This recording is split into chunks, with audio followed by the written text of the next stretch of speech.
அதாவது உள்ளக வருவாய் வீதம் என்றால் என்ன, அதாவது தேவைய இற்றைய பெறுமதியை சூட்சமாக காட்டுகின்ற ஒரு கழிவிடப்பட்ட வீதத்தை நாங்க உள்ளக வருவாய் வீதம் என்று சொல்லுவோம். அதாவது காசு உட்பாய்ச்சல் என்ற இற்றைய பெறுமதியானது காசு வெளிப்பாய்ச்சல் என்ற இற்றைய பெறுமதிக்கு சமனாக காணப்படுகின்ற ஒரு கழிவிடப்பட்ட வீதமாக சமனாக காணப்படுகிற ஒரு கழிவிடப்பட்ட வீதத்தை நாங்கள் உள்ளக வருவாய் வீதம் அல்லது IRR என்று சொல்லி நான் கடந்த வகுப்புல உதாரண வினாக்களோட சேர்த்து பார்த்துருக்கோம்.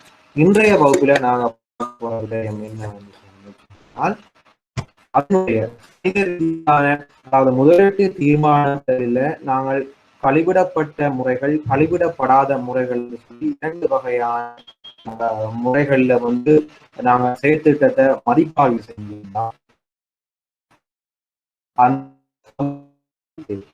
முதலீட்டு தீர்மானத்தில் நிதி காரணிகள் என்ன என்றதை பற்றி தான் நாங்க முதலீட்டு தீர்மானத்துல நாங்கள் ஏன் முதலீட்டு தீர்மானத்துல நாங்கள் கழிவிடப்படப்பட்ட பாரம்பரியமான முறை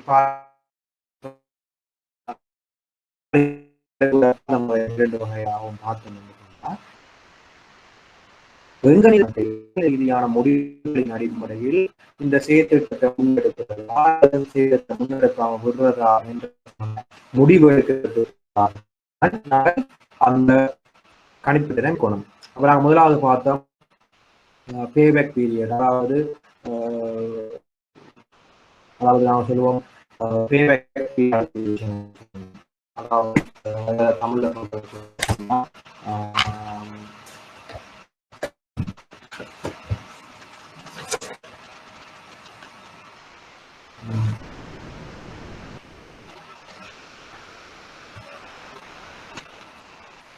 மீள் செலுத்துகை காலம். மீள் செலுத்துகை சம்பந்தமாக நாங்கள் பார்த்தோம். மதிப்பாக செய்கிற 2 வகையான, ஒன்று கழிவு செய்யப்பட்ட காசு பாய்ச்சல் நுட்ப முறைகள், அடுத்தது கழிவு செய்யப்படாத காசு பாய்ச்சல் நுட்ப முறைகள் என்ற அடிப்படையில 2 வகையில நாங்கள் பார்த்திருந்தோம். அதுல கழிவு செய்யப்படாத காசு பாய்ச்சல் நுட்ப முறைகள்ல கணக்கிட்டு வருவாய் பீரியட், மற்றது கணக்கிட்டு வருவாய் வீதம் சொல்லப்படுறது அவரேஜ் ரேட் ஆஃப் ரிட்டர்ன். அப்ப கணக்கிட்டு செலுத்திய காலமும் கழிவு செய்யப்படாத காசு பாய்ச்சல் நுட்ப முறைகள் இது முதலீட்டு பயன்படுத்தப்படுற நுட்ப முறை. அதே போன்று பார்த்தோம் கழிவு செய்ய நுட்ப முறை ஒன்று தேறிய ஈட்டை பெறுமதி, அதாவது நெட் பிரசன்ட் வேல்யூ, அடுத்தது உள்ளக வருவாய் வீதம் அல்லது அக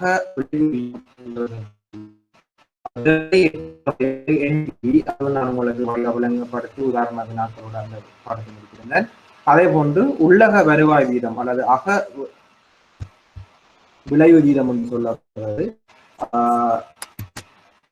கடந்த வகுப்பில நான் உங்களுக்கு படிப்பித்திருந்தது அக அல்லது உள்ளக வருவாய் வீதம், இன்டர்னல் ரேட் ஆஃப் ரிட்டர்ன். அது சம்பந்தமான அது சம்பந்தமான இந்த வகுப்பில நான் உங்களுக்கு படிப்பித்திருந்தேன். அதே போன்று இந்த கழிவு செய்யப்பட்ட அல்லது இந்த கழிவு செய்யப்படாத காசு பாய்ச்சல் நுட்ப முறைகளில் முதலீட்டு தீர்மானத்தில சாக்கம் செலுத்துகிற நிதி சாராத காரணிகள் என்ன என்ற சம்பந்தமாக நாங்கள் இந்த வகுப்பில பார்க்க இருக்கிறோம். முதலீட்டு தீர்மானத்தில் செல்வாக்கு செலுத்துகின்ற தாக்கம் செலுத்துகின்ற நிதி சாராத காரணிகள் என்று சொல்லி பார்க்கல. ஒன்று நியாயத்துவம் மீதான தாக்கம். அப்ப ஊழியர்களின் நியாயத்தின் மீது தாக்கம் வந்தா பெரும்பாலான முதலீடுகள் ஊழியர்களின் வாய்ப்புகளை பாதிக்கின்றன.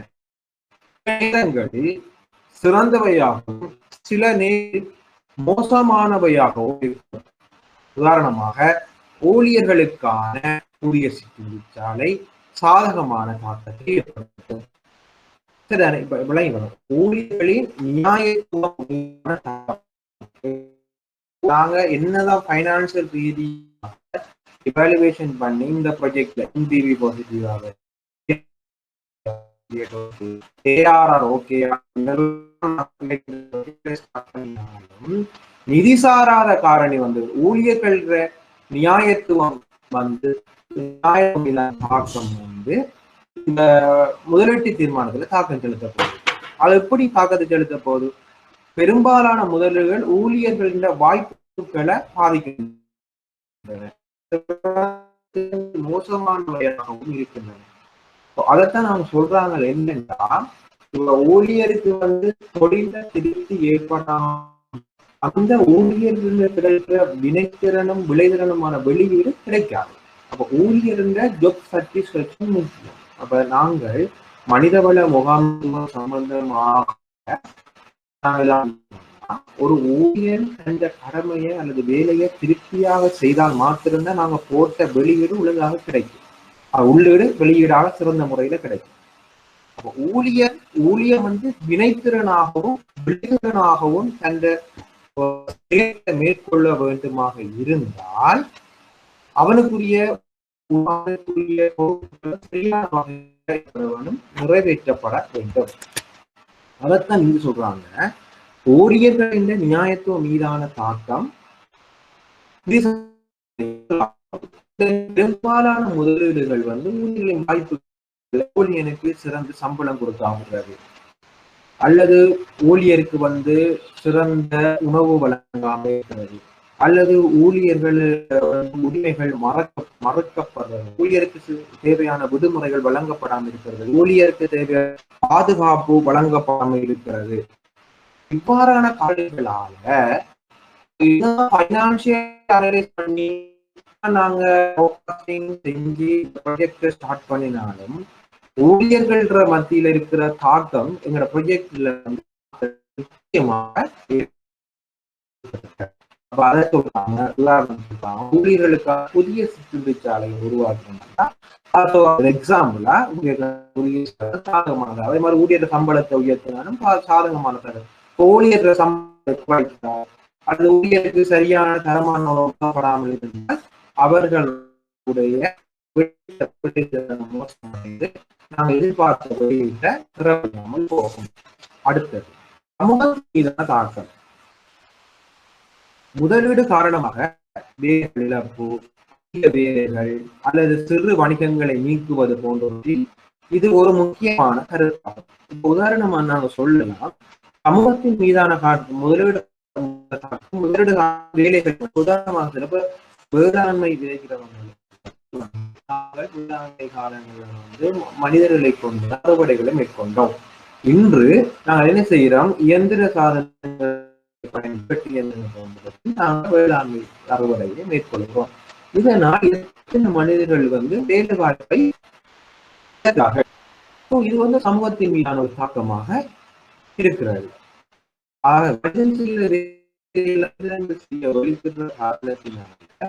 மக்களுக்கான தொழில் வாய்ப்புகள் கிடைக்கப்படாமல் இருக்கிறன. பாத்தீங்கன்னா வங்கிகளை பொறுத்தளவுல வங்கிகள் வந்து என்ன செய்து தங்களோட கரண்ட் அக்கௌண்ட ஓபன் பண்றதுக்கு மட்டும்தான் கஸ்டமர் தேவை. இப்ப வைக்கிறதுக்கோ அல்லது பணத்தை மீற எடுக்கிறதுக்கோ ஊழியர்கள் தேவையில்லை. ஒரு கணக்கு உருவாக்குறதுக்கு தான் ஊழியர்கள் தேவை. சோ அந்த காலத்துல வந்து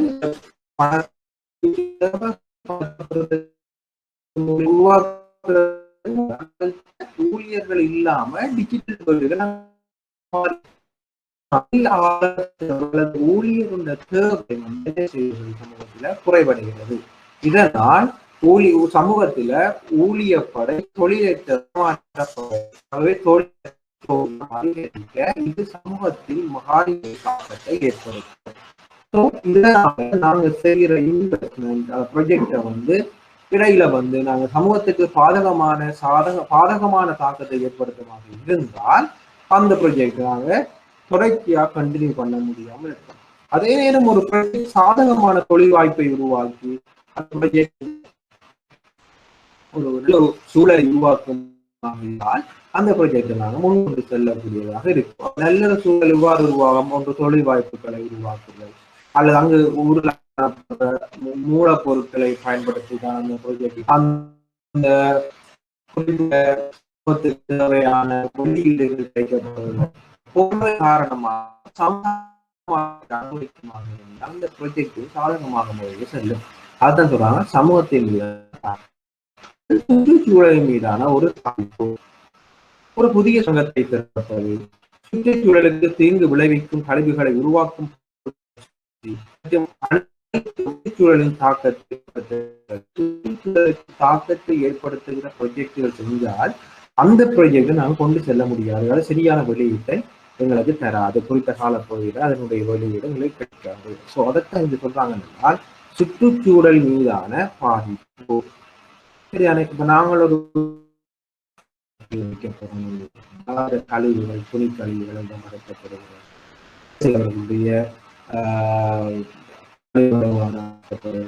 போன்ற சம்பந்தமான ஒரு விழிப்புணர்வு கட்டாயம் இல்லாம அந்த ப்ராஜெக்ட் நாங்க செய்வோமாக இருந்தால் அந்த ப்ராஜெக்ட் நீண்ட காலத்துல இயங்காது கூறப்படுகிறது.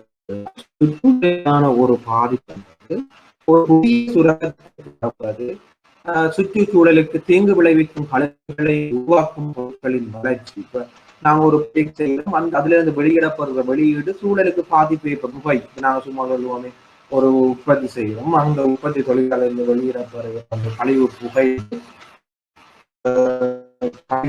வந்து அது சூழலுக்கு பாதிப்பு இருந்தால் அது அந்த ப்ராஜெக்டை நாங்க கொண்டு செல்ல முடியாது. ஸோ அதைத்தான் இதுல சொல்றாங்க என்றால் சுற்றுச்சூழலுக்கு தாக்கத்தை ஏற்படுத்துகின்ற இந்த ப்ராஜெக்ட் முன்கொண்டு செல்ல முடியாது. இது ஒரு நிறுவன பெயரை பாதிக்கும். ப்ராஜெக்ட் வந்து ஏற்படுத்துமாக இருந்தால் அது நிறுவனத்தினுடைய நற்பெயரை பாதிக்கும். எனவே அதன் நீண்ட கால வளர்ச்சி மற்றும் வாய்ப்புகளும் பாதிப்படையும். இந்த சுற்றுச்சூழல் நேரடியாக தாக்கத்தை ஏற்படுத்தக்கூடும். நிறுவனங்கள் அபராதம் செலுத்த வேண்டி, சட்ட செலவுகள் செய்ய வேண்டி, அகற்றல் மற்றும் தூய்மைப்படுத்தல் செலவுகள் மற்றும் பல சுற்றுச்சூழல் மீதான பாதிப்பு ஏற்பட்டால் நாங்கள் ஒரு ப்ராஜெக்டை எஸ்டிமேட் பண்றோம், செய்ய போறோம், இன்ஃப்ளோ எவ்வளவு வரும், அவுட்ஃப்ளோ எவ்வளவு வரும் செய்யறோம். இது ஃபைனான்சியல். ஆனா ப்ராஜெக்டால சூழலுக்கு பாதிப்பு ஏற்படுமாக இருந்தால் சட்ட ரீதியான விளைவுகளை நாங்க எதிர்கொள்ள வேண்டி ஏற்படும். அந்த ப்ராஜெக்ட் அந்த ப்ராஜெக்டுக்கு செலவுகளை ஏற்றுக்கொள்ளணும், அல்லது அபராதம் செலுத்த வேண்டி ஏற்படலாம், அல்லது அவருடைய கழிவுகளை வெளியீடு கழிவுகளை முகாமைத்துவம் செய்வதற்கு சிறந்த முறைகளை பின்பற்றி காட்டி இப்படி பாதிப்பு ஏற்பட்ட உடனே அந்த முகாமைத்துவம் செய்வதற்கான உத்திகளை கையாள வேண்டிய ஏற்படும். ஸோ அதுக்கு செலவு. அதே போன்று குறித்த ப்ராஜெக்ட் முதலீட்டாளருக்கு களங்கம் ஏற்படலாம். அவர் சமூகத்தை பற்றி அல்லது சூழலை பற்றி கவனிக்காம அந்த உதாரணமா நாங்க சொல்லலாம் மெதனால் உற்பத்தி அல்லது கஞ்சா உற்பத்தி அல்லது பொருள் உற்பத்தி செய்வதாக இருந்தால் அது சூழலுக்கு வரைக்கும் வந்து சமூகத்துல நல்ல பேரும் இருக்காது. அவருக்கு என்ன உற்பத்திகளை மேற்கொள்ள வேண்டியது. அவ்வாறு உற்பத்தியை மேற்கொண்டு அவர்கள் நீண்ட காலம் நிலைத்திருக்க முடியாது. ஏதோ ஒரு வகையில அவர்கள் பிசினஸ் வந்து சுற்றுச்சூழலின் மீதான ஒரு பாதிப்பு. டிம்பர் சோனி மற்ற உற்பத்தி டைல்ஸ் உற்பத்தி செய்யற கம்பெனிகள், அதுக்கு வர புகைகள் சமூகத்துல வந்து சூழல்ல வந்து பாதிப்பை ஏற்படுத்தினால் அதுவும் வந்து முதலீட்டு தீர்மானத்துல நிதி சாராத செல்வாக்கு செல்வது. ஊழியர்களின் நியாயத்துவம் மீதான தாக்கம் முதலீட்டு தீர்மானத்துல தாக்கம் நிதி சாராத காரணி. அதாவது சமூகத்தில தாக்கம், அந்த முதலீடு செய்வதற்காக சமூகத்தில ஏற்படுகிற தாக்கத்தை நான் வந்து விளங்கப்படுத்தியிருந்தேன். அது ஒரு சாராத காரணி. அதே போன்று சுற்றுச்சூழலில் ஏற்படுகிற ஒரு தாக்கம். அப்ப இதையே நான் இப்ப உங்களுக்கு விளங்கப்படுத்துகிறேன். நெறிமுறைகள்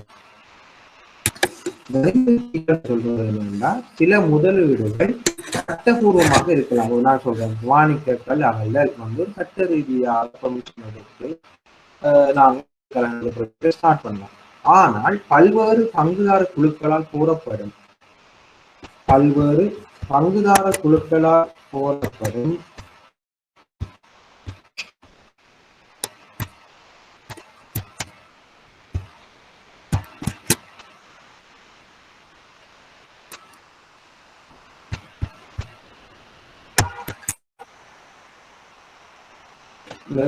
பல்வேறு பல்வேறு பங்குதாரர் குழுக்களால் போகப்படும் நெறிமுறைகள் மற்றும் நடத்தை விதிமுறைகளுக்கு ஏற்ப இருக்காது. நெறிமுறை என்பது சில முதலீடு தத்துவமா இருக்கலாம்.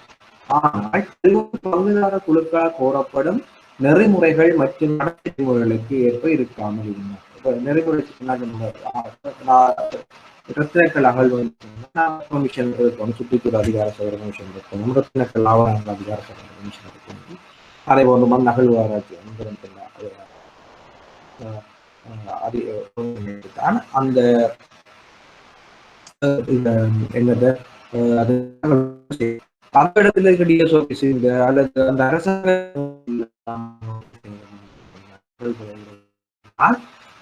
அது நெறிமுறைகள் மற்றும் நடத்த விரும்புகளுக்கு இருக்காது. மண் அகழ்ந்து இருக்கிறதுக்கு அரசாங்கத்தை கமிஷன் எடுத்தோம். கமிஷன் எடுத்தாலும் அரசாங்கத்தினுடைய அதிகார கமிஷன் எடுத்தாங்க குறித்த பிரதேச அதிகாரம் இல்லாமல் நாம் மண்ணை அகழ முடியாது. ஸோ அவ்வாறு அதிகாரம் இல்லாமல் அந்த கமிஷன் இல்லாமல் நாங்கள் மண்ணை அகழ்ந்து சுற்றுச்சூழல் அதிகார சபையுடைய அனுமதியோட நாங்கள் செய்தாலும் அது விதிமுறைக்கு வருது. என்ன விதிமுறை? சுற்றுச்சூழல் அதிகார சபையோட கமிஷன் எடுத்தாலும் நிச்சயமாக அனுமதிதான் அவர் மண்ணை அகழ முடியும். ஸோ இதைத்தான் சொல்றாங்க என்றால் நெறிமுறை சிக்கல் சில முதலீடுகள் பங்குதாரர் குழுக்கள் நெறிமுறை மற்றும் நடத்தை விதிமுறைகளுக்கு ஏற்ப இருக்காது என்று சொல்லப்படுகிறது. அடுத்தது கற்றல் பல முதலீடுகள் குறிப்பாக ஒரு நிறுவனத்தின் தொழில்நுட்பத்தை முன்னேற்றுவது கற்றலுக்கான வாய்ப்புகளை வழங்குகிறது. உதாரணமாக ஒரு உற்பத்தி செயல்முறை புரட்சியை ஏற்படுத்த புதிய கணினிமயமாக்கப்பட்ட கருவிகளில் முதலீடு செய்து ஒரு நிறுவனத்திற்கு அதிக தொழில்நுட்பாக உதவும். சரியா? கற்றல் பல முதலீடுகள் குறிப்பாக ஒரு நிறுவனத்தின் தொழில்நுட்பத்தை முன்னேற்றுவது கற்றலுக்கான வாய்ப்புகளை வழங்குகிறது. கற்றல் என்றது ஒரு முதலீடு, சரிதானே? அது பணத்தினால் குறிப்பா ஒரு நிறுவனத்தினுடைய தொழில்நுட்பத்தை முன்னேற்றுவது கற்றலுக்கான ஆற்றலை அல்லது கற்றலுக்கான வாய்ப்புகளை வழங்குகிறது. அப்போ ஒரு நிறுவனத்தினுடைய டெக்னாலஜியை முன்னேற்றுவது கற்றலுக்கான வாய்ப்புகளை வழங்குகின்றது. சரிதானே?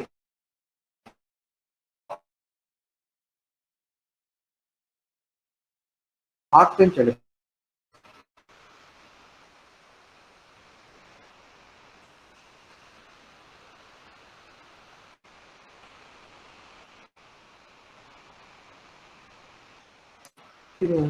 இப்ப ஒரு உற்பத்தி செயல்முறையில புரட்சியை ஏற்பட்ட புதிய கணினிமயமாக்கப்பட்ட கருவிகளில் முதலீடு செய்வது உற்பத்தி செயல்முறையில் புரட்சியை ஏற்பட்ட புதிய கணினிமயமாக்கப்பட்ட அதிக தொழில்நுட்ப உற்பத்தி முறைகளை சிறப்பாக உதவும். அப்ப ஒரு உற்பத்தி நாங்க செய்வோம், எவ்வளவு கேஷ் அவுட்ஃப்ளோ ஆகும், எவ்வளவு டிசைட் பண்ணி அந்த ப்ராஜெக்ட்ல இன்வெஸ்ட் பண்றோம். என்னத்தை வேஸ்ட் பண்ணி ஒன்லி கேஷ் இன்ஃப்ளோவா அவுட்ஃப்ளோ வச்சுக்கொண்டு நாங்க ப்ராஜெக்ட் போய்கொண்டு டெக்னாலஜிகள் மாறிக்கொண்டு வரலாம். டெக்னாலஜியினூடாக அதிக அளவு விளைத்திறனான வெளியை பெற்றுக்கொள்ள முடியுமாக இருந்தால் இந்த டெக்னாலஜியை யூஸ் பண்றதுக்கு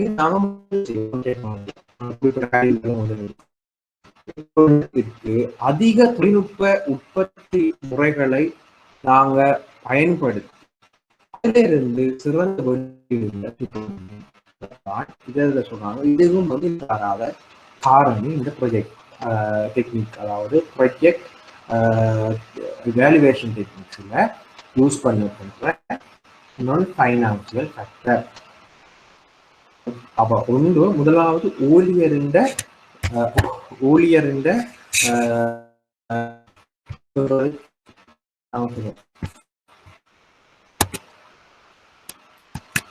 ஊழியர்ல நியாயத்துவம். முதலாவது பார்த்தோம் முதலீட்டு தீர்மானத்தில ஆக்கம் எடுக்கும் நிதி சாராத முதலாவது ஊழியர்களினுடைய நியாயத்துவம். சரிதானே? அப்படின்னா பெரும்பாலான முதலீடுகள் ஊழியர்கள் வாய்ப்புகளை பார்க்கின்றன. நான் சொன்ன ஊழியர்கள் வந்து திருப்தி அடைந்தால்தான், தொழில் திருப்தி அடைந்தால்தான் ஊழியர்கள் வந்து திறனானதும் விளைதிறனானதும் வெளியிடுவாங்க. அவ்வாறு அவர் விளைதிறனானதும் விளைதிறனான வெளியிடாவிட்டா ப்ரொஜெக்ட் சக்சஸா முடியாது. ஸோ ப்ரொஜெக்ட் சக்சஸா முடியணும்னா அதுல கடமையாற்ற ஊழியர்கள்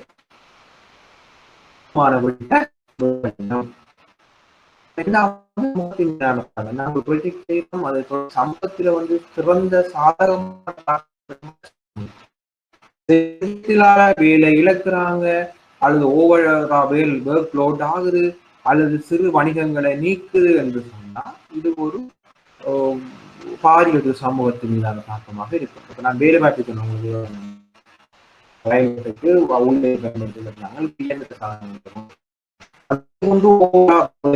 எட்டு மணித்தேரம் வேலை செய்ய வேண்டிய இடத்துல 10 மணித்தேரம் வேலை செய்ய இருக்கிறது. அவர்கள் கெப்பாசிட்டிக்கு மேலதிகமாக வேலை செய்ய இருக்கிறது. அது தொழில் இருக்கிற இடத்துல வந்து பாரிய 5 ஸ்டார் அல்லது உருவாக்குற ஒரு ப்ராஜெக்ட்ல இன்வெஸ்ட் பண்ணக்குள்ள சமூகத்தில் இருக்கிற சின்ன சின்ன சிறுச காய் தொழிலாக தொழில் அதிகம் ஊரை விட்டு செய்ய மாட்டாங்க. பெரிய பெரிய ப்ராஜெக்ட் வந்து சின்ன சின்ன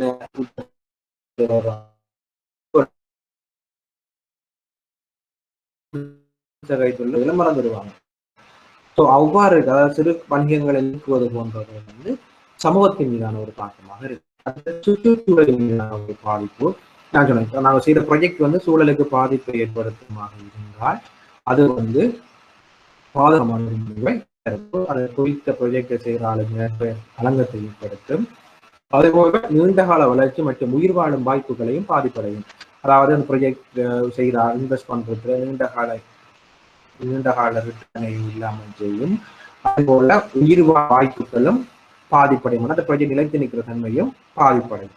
அதே போன்று சுற்றுப்புற சூழல் விளைவுகளில் சில செயற்திட்ட பாய்ச்சல்கள்ல நேரடியாக தாக்குதல். நான் சொன்ன உதாரணமா நாங்க ப்ரொஜெக்டை செய்கிறோம், அந்த ப்ரொஜெக்டால சூழலுக்கு பாதிப்பு ஏற்படும் என்று சொன்னா நாங்க லீகலா வந்து தண்டனைகளை அனுபவிக்க வேண்டி ஏற்படும்.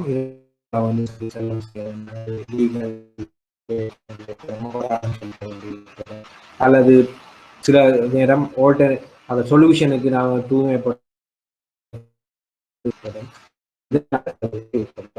அதே போன்று நாங்க பார்த்தோம் வந்து நெறிமுறை சிக்கல்கள். அதாவது சில முதலீடுகள் ரீதியாக இருந்தாலும் பல்வேறு பங்குதாரர்களால் கோரப்படும் நடைமுறைகள் மற்றும் நடத்த விதிமுறைகளுக்கு இருக்காது. இப்ப மண் அகழ்வுக்கு வந்து நாங்க சுற்றுச்சூழல் அதிகார சபையிலிருந்து கமிஷன் நடத்தி வந்தாலும் அந்த குறித்த பிரதேச சபையிலேயோ அல்லது பிரதேச செயலகத்தினுடைய அனுமதி பெறப்படாத மண்ணை ஈட்ட முடியாது.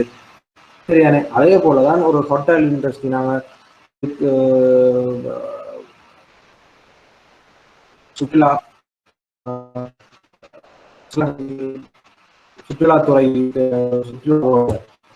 டூரிஸ்ட் போர்ட்ல வந்து ரெஜிஸ்டர் பண்ணியிருந்தாலும் குறித்த பிரதேச சபையில பதிவு செய்யப்படாது அல்லது உணவு கட்டுப்பாட்டு சபையால பதிவு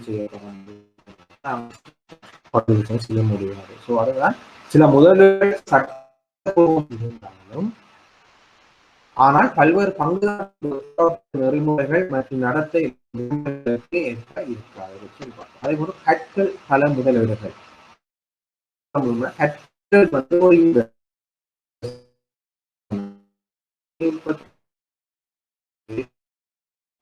தொழில பாரம்பரியமான டெக்னாலஜி யூஸ் பண்ணி கொண்டிருக்கக்குள்ள ஒரு நியூ டெக்னாலஜியை அது ஒரு முதலீடாக இருக்கிறது. ஸோ அந்த உற்பத்தி செயல்முறையில புரட்சி ஏற்படுத்த புதிய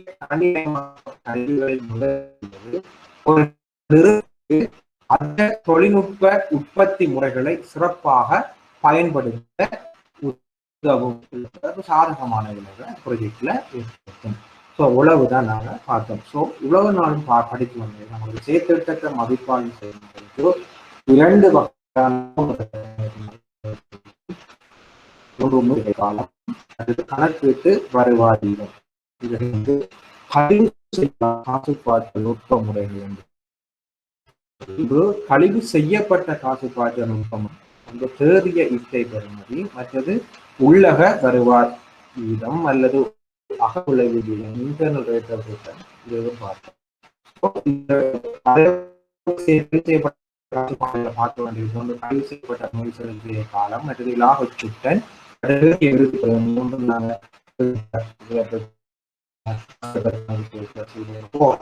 முக்கியமான விடயங்கள் முக்கியமான நுட்ப முறைகள்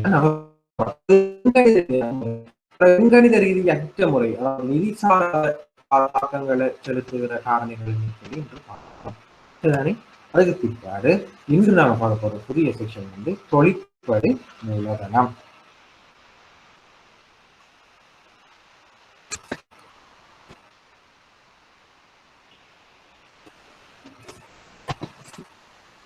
இப்ப நீங்க கேட்டீங்கன்னா எல்லாருக்கும் வந்து தொழிற்படு மூலதனம்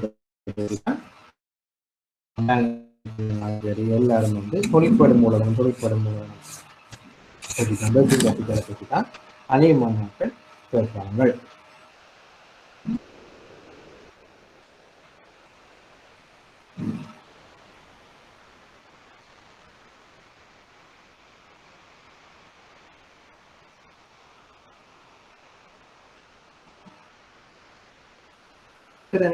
அப்ப ஒரு பிசினஸ் நாங்க ஆரம்பிக்கணும்னு சொன்னா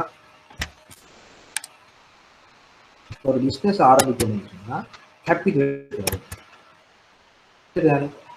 அந்த கேபிட்டல் நான் ஏற்கனவே உங்களுக்கு விளங்கப்படுத்தியிருக்கிறேன். கேபிட்டல் வந்து எவ்வளவு கலெக்ட் பண்ணப்படும் ஒன்று உரிமை மூலதனமாக கடன் மூலதனமாக கலெக்ட் பண்ணப்படும். சரி, உரிமை மூலதனம் என்று சொல்ல போறது என்ன? உரிமையாளர் அந்த சொந்த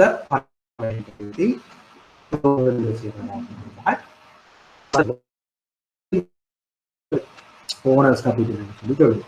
அதுக்கு முன்னாடி டெட் கேபிட்டல் அல்லது கடன் மூலதனம் என்று சொல்றது இடத்திலிருந்து பெற்று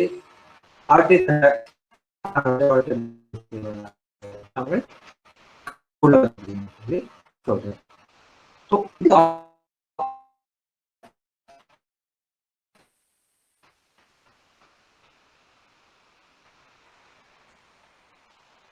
இதுக்கு அப்பால வந்து ஒரு அந்த யாரத்தை நடத்தி கொண்டு செல்வதற்கு அந்த ஆரம்பத்துல வியாபாரத்தை ஆரம்பிச்சதுக்கு பிறகு தன் வியாபாரத்தை நடத்தி கொண்டு செல்வதற்கு இரண்டு வகையான மூலதனத்திற்கு ஒன்று பிக்ஸ்டு அடுத்தது ஒர்க்கிங் கேபிட்டல் அதாவது நிலையான மூலதனம் மற்றது ஒர்க்கிங் கேபிட்டல் வெளிப்பட மூலதனம் இரண்டு வகையான மூலதனம். நிலையான மூலதனம் என்று அந்த நிறுவனத்தின் உருவாக்கத்துக்கு அல்லது நிலை நாங்கள் பிக்ஸ்ட் கேபிட்டல்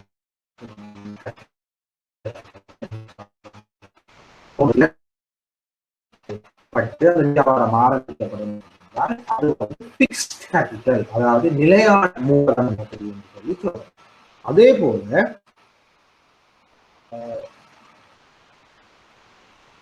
தொழிற்படு மூலதனம் என்று சொல்லி வந்து இருக்கிறார். அதை பாருங்க, தொழிற்படு மூலதனம் என்பது அடிப்படையில் ஒரு நிறுவனத்தின் குறுகிய கால நிதி நிலைமையை காட்டும் தொழிற்படு மூலதனம் என்பது அடிப்படையில் ஒரு நிறுவனத்தின் குறுகிய கால நிதி நிலைமையும் ஒரு குறிகாட்டியாகும். தற்போதுள்ள சொத்துக்களில் இருந்து நடைமுறையில் உள்ள கடன்களைப்பதன் மூலம் தொழிற்படு மூலதனம். இந்த விதம் ஒரு நிறுவனம் தன் குறுகிய கடன்களை தீர்க்க போதுமான நிதியை கொண்டிருக்கின்றதா என்பதனை காட்டுகின்றது.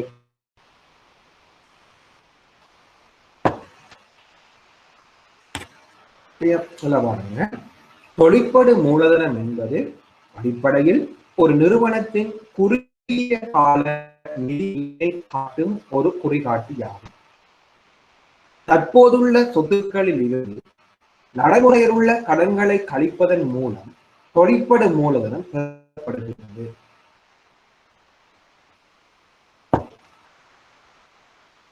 இந்த விகிதம் ஒரு நிறுவனம் தன் குறுகிய கால கடன்களை தீர்க்க போதுமான நிதி நிலையை கொண்டிருக்கின்றதா என்பதை நான் ஏற்கனவே பார்த்தேன். விகித பகுப்பாய்ல பார்த்திருக்கிறோம். திரவ சொத்து வீதம், அதாவது நடைமுறை பொருட்களை தீர்க்கக்கூடிய அளவுக்கு நடைமுறை காணப்படுகிறதா என்பதை நாங்கள் இவாலுவேட்.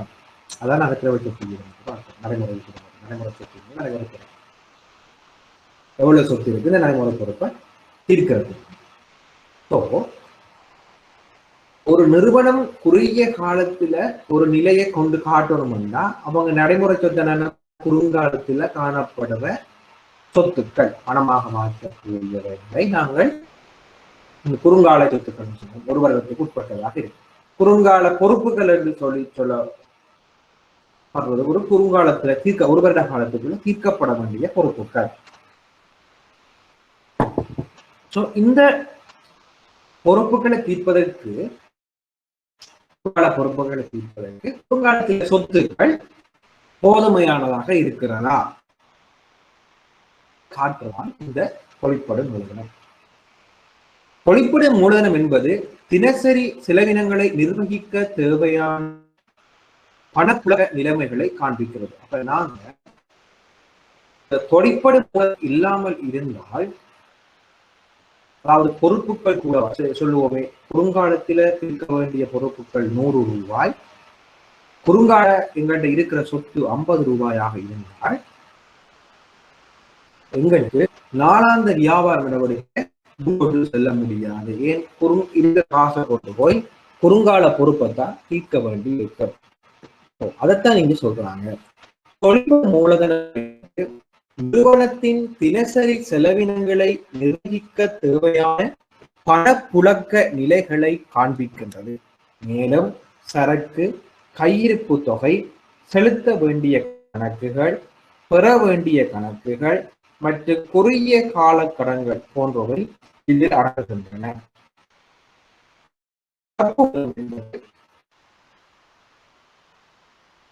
கடன் கொடுத்தோர், பணம் செலுத்தல்கள் மற்றும் வருவாய் சேகரிப்பு போன்ற பல்வேறு நிறுவன நடவடிக்கைகளில் இருந்து பெறப்படுகின்றது. இதனை முக்கியமான ஒரு விஷயம் என்னன்னா, இந்த தொழிற்படு மூலதனம், அதாவது ஒர்க்கிங் கேபிட்டல் என்று சொல்லப்படுகிற இந்த கேபிட்டல், ஒர்க்கிங் கேபிட்டல் ஒரு நிறுவனத்தினுடைய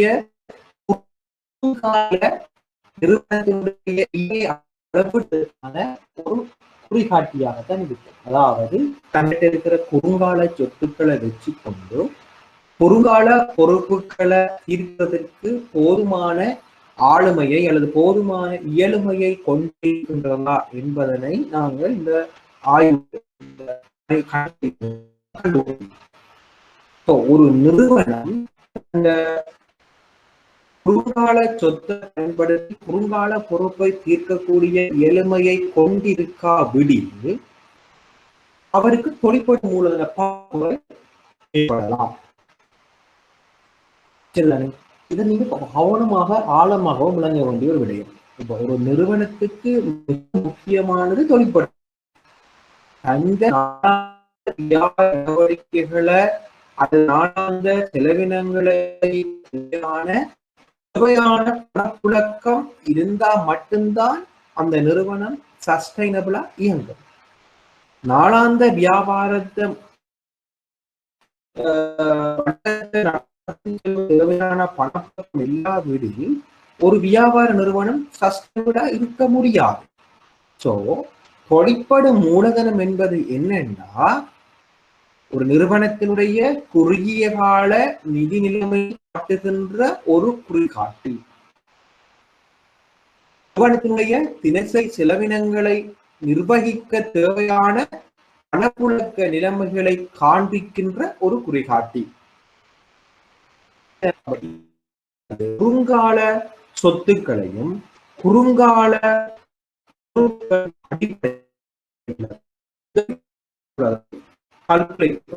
படுகிறது.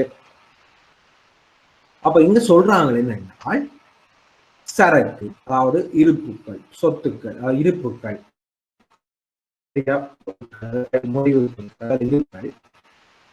செலுத்த கணக்குகள், அதாவது வேண்டிய குறுங்காலத்தில் செலுத்த வேண்டிய செலவுகள், அதாவது கடன் கொடுத்தவனுக்கு கொடுக்க வேண்டிய செலவுகள், அல்லது ஒரு ஒரு அக்ரூட், அதாவது அக்ரூட் செலவுகள் என்று சொல்லிக்கிறோம், கொடுக்க வேண்டிய, பெற வேண்டிய கணக்குகள், அதாவது பெற வேண்டிய வருமானங்கள், அதே போன்று குறுகிய கால நடப்பு மூலதனம் என்பது கடன் மற்றும் சரக்கு முகாமைத்துவம், கடன் கொடுத்தோர் பணம் செலுத்தல்கள் மற்றும் வருவாய் செலவு போன்ற பல்வேறு நடவடிக்கைகள் பெறப்பட்டது. காலத்துல பார்த்தோம்னா ஒன்று இருப்பு. அப்ப இருப்ப நாங்க காசை கொண்டு முடக்கி வைக்கிறோம். அந்த இருப்பு அடுத்த இருப்பை சொல்லுவோம். எங்களுக்கு ஒரு கிழமை 100 மூட அரிசி சேவை விற்பனை செய்யும். அப்ப 100 மூட அரிசி தேவை விற்பனை செய்வதற்கு என்று சொல்லி சொன்னால், ஒரு மூட அரிசி நாங்க சொல்வோம் 1000 ரூபாய். 1000 ரூபாய் ஒரு மூடை 1 லட்சம் ரூபாய். இந்த 1 லட்சம் செய்வது உரிமையாளரிடம் ஓன் இக்விட்டி இருக்க வேண்டும். அப்ப அவர் என்ன செய்வார், இந்த 1000 ரூபாய் படி 100 மூடைகளை கொள்வனவு செய்வதற்காக தன்னுடைய பணத்தை பயன்படுத்தி அந்த 1000 ரூபாய் படி 100 மூடைகளையும் கொள்வனவு செய்வார். இவ்வாறு கொள்வனவு சந்தையில் ஏற்படுகிற அவற்றை விற்பனை செய்வார். ஒரு கிழக்கு தேவை 100 மூடை 1000 ரூபாய் படி அவர் தன்னிடம் இருக்கிற காசை கொடுத்து 1000 மூடைகளையும் 100 மூடைகளையும் 1000 ரூபாய் படி கொள்வனவு செய்வார். 1 லட்சம் ரூபாயை செலவழிக்கிறார். அவருக்கு சந்தைப்படுகின்ற போட்டி காரணமாக இவர் 14 நாட்கள் கிரெடிட் பீரியட், 14 நாட்களுக்கு நாங்க சொல்வோம் இதுல 25,000 ரூபாய் பெறுமதியான, அதாவது சொல்வோம் 25 மூடைகளை கடனுக்கு விற்பனை. இவருக்கு 14 நாட்களுக்கு பிறகுதான் 5,000 ரூபாய் காசு கிடைக்க போவது. நான் இதுல கிரயத்தில் சொல்ற லாப விகிதங்களை ஆட் பண்ணுவோம். 1 லட்சம் ரூபாய் காசை கொடுத்து 1000 மூடைகளை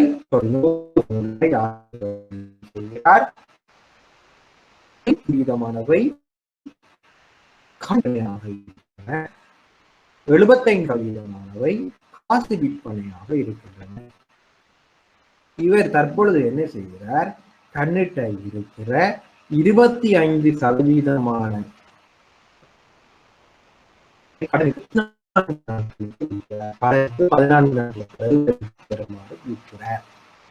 தற்பொழுது 75% அரிசிகள் மூடைக்குரிய காசு கிடைக்கிறது. ஆகவே 75,000 ரூபாய் காசு கிடைக்கிறது. ஒரு வீக் முடிந்தால் அவரிடம் இருப்பு இல்லை, அரிசி மூடை இல்லை. மீண்டும் அவருக்கு 100 மூடை தேவை. ஆனால் அவரின் கையில் இருப்பது 75,000 ரூபாய் காசு. வர வேண்டி இருக்கும் காசு 25,000 ரூபாய் காசு. இவர் இந்த 25,000 ரூபாய் காசு எப்போது பிறகு கிடைக்கும் தான் இவருக்கு கிடைக்க போகிறது. இது சரியான முறையில நாங்கள் அவதானிக்கணும்.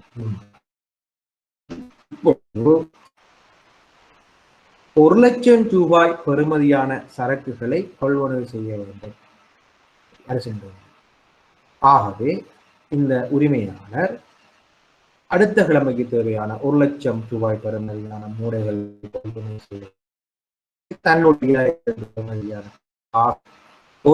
ரூபாய் பெறுமதியான இருப்புகளை கொள்வனவு செய்கிறது. இங்கு சப்ளையருக்கு அதாவது அரிசி உற்பத்தியாளருக்கு இவர் 75,000 ரூபாய் பணத்தை செலுத்தி 1,00,000 ரூபாய் பெறுமதியான பொருட்களை கொள்வனவு செய்கிறார். ஆகவே இவருக்கு கொடுமதியாக 25,000 இருக்கிறது. இவருக்கு அந்த 1,00,000 ரூபாய் பொருளும் ஆகிவிட்டது.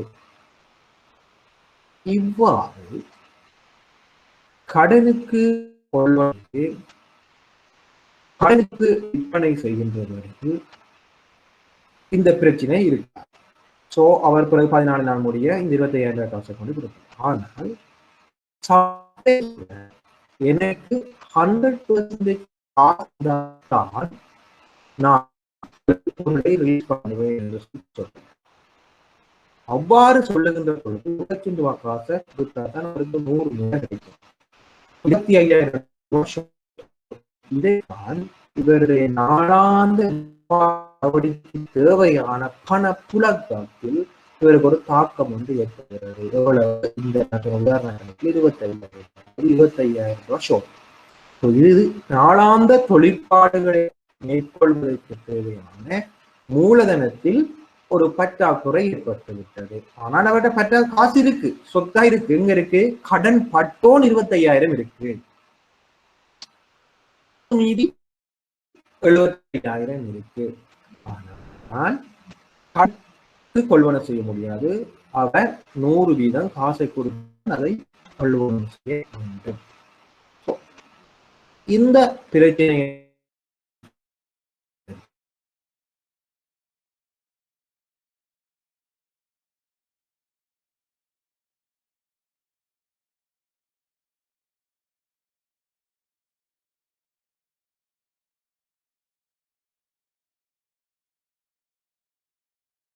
அவர்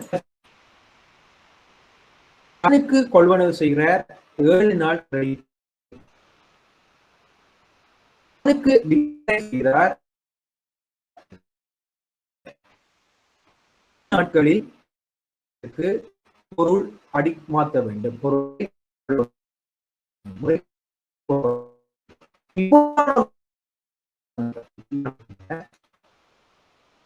நாளைக்கு பொருளை செய்கிறார். 14 நாட்கள்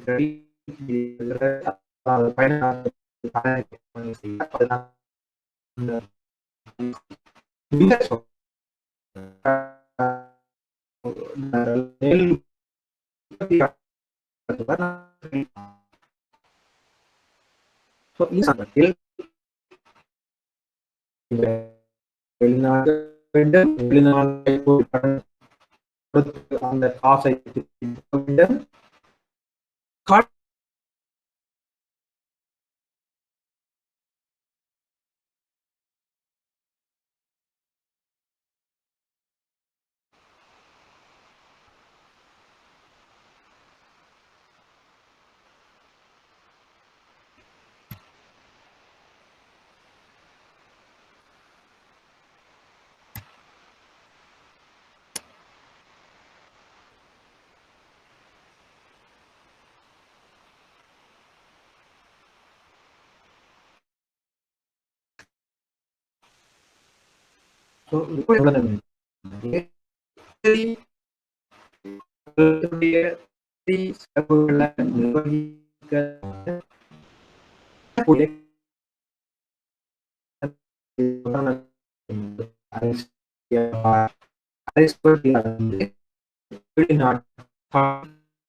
அரிசியை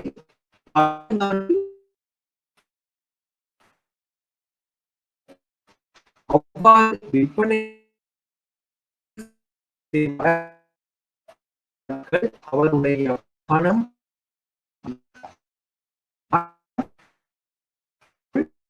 அந்த பணத்தை மீண்டும் செலுத்த வேண்டும்.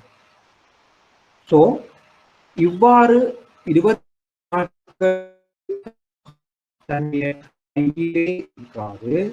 அதே 7 நாட்களுக்குள் அந்த பணத்தை மீள வேண்டுமாக இருந்தால் அவருக்கு 14 நாட்களுக்கு தேவையாக இருக்கும். இதைத்தான் நாங்கள் தொழிற்படு மூலதன தேவை அல்லது தொழிற்பட மூலதன பற்றாக்குறை என்று அவருக்கு 100% காசு இருக்குமாக இருந்தால் அவருக்கு இந்த தொழிற்பட மூலதன தேவை அல்லது பற்றாக்குறை ஏற்பட மாட்டாது. சரியா? அவர் 100% காசுக்கு கொள்வனும் காசுக்கு விற்பனையை மேற்கொள்வதாக இருந்தால் அல்லது தேவையான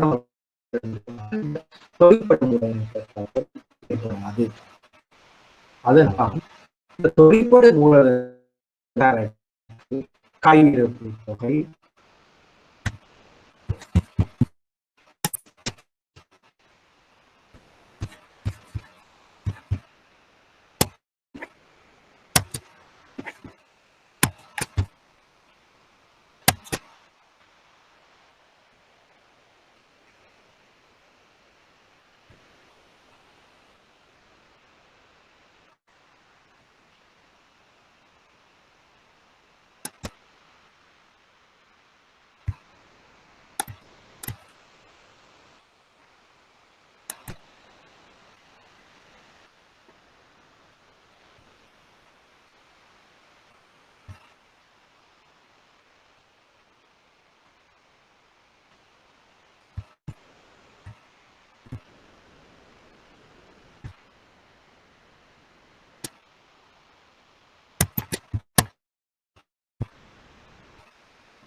சரி செலவினங்களை பணப்புழக்கங்களை காண்பிக்கிறது. மேலும் சரக்கு கையிருப்பு தொகை, செலுத்த வேண்டிய மற்றும் குறுகிய கால கடன்கள் போன்றவை இவைக்கு சரக்குகள். நடப்பு என்பது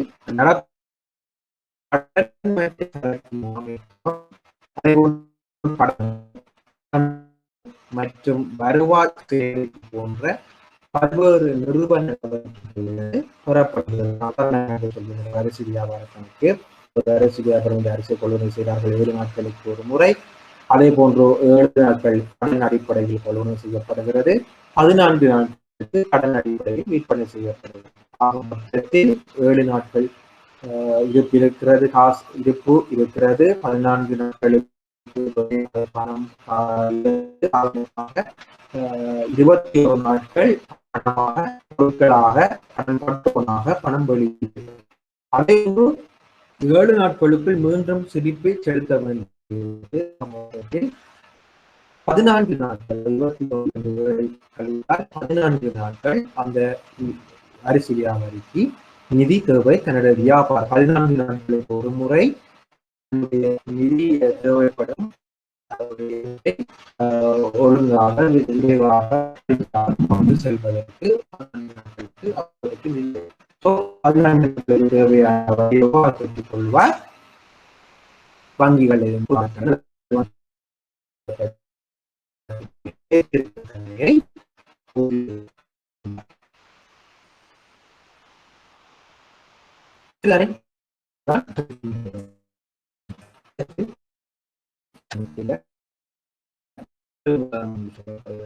அதாவது gross working capital. குறுங்கால சொத்துக்களை பயன்படுத்தி குறுங்கால தீர்ப்பதற்கான இயலுமையை கொண்டிருக்கிறதா என்பதை சம்பந்தம்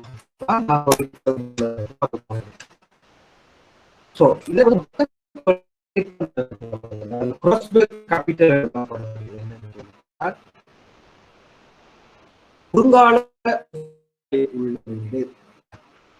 அதாவது ஷார்ட் டேர்ம் அசெட்ஸ்ல இருக்கிற முதலீட்டின் அளவை நாங்கள் சொல்லுவோம். குறுங்கால சொத்துக்கள் என்ற என்னன்னு தெரியும். இறுதி இருப்பு குறுங்கால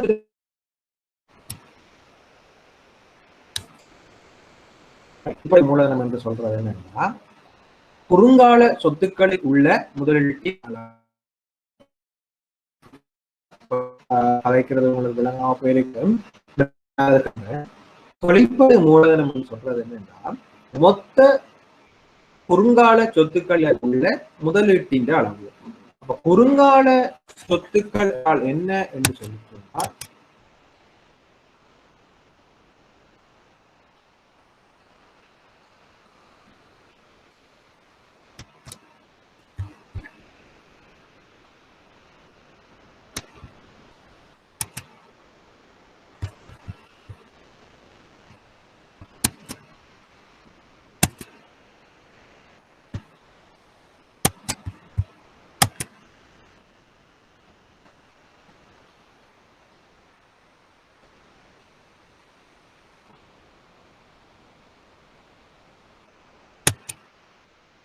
சொன்னால் என்று சொல்லி சொன்னா என்னன்னா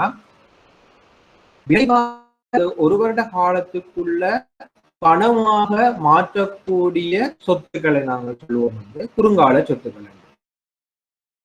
நிதி நிலைமை கூச்சில அதாவது நாங்க அந்த பழைய சொல்றோம்னா பேலன்ஸ் ஷீட்ல அல்லது ஐந்தொகையில அல்லது நிதி நிலைமை கூச்சில நடைமுறை சொத்து பகுதிக்கு காணப்படும். இந்த குறுங்கால சொத்து வந்து நாளாந்த வியாபார செயற்பாடுகளுக்கு தேவையானதாக இருக்கு. மொத்த முதலீடு தொழிற்பாடு மூலதனம் என்று சொல்றது இது வந்து குறுங்கால சொத்துக்களிலே உள்ள முதலீட்டின் அளவு என்று சொல்லி ஒரு வருட கால பகுதியில்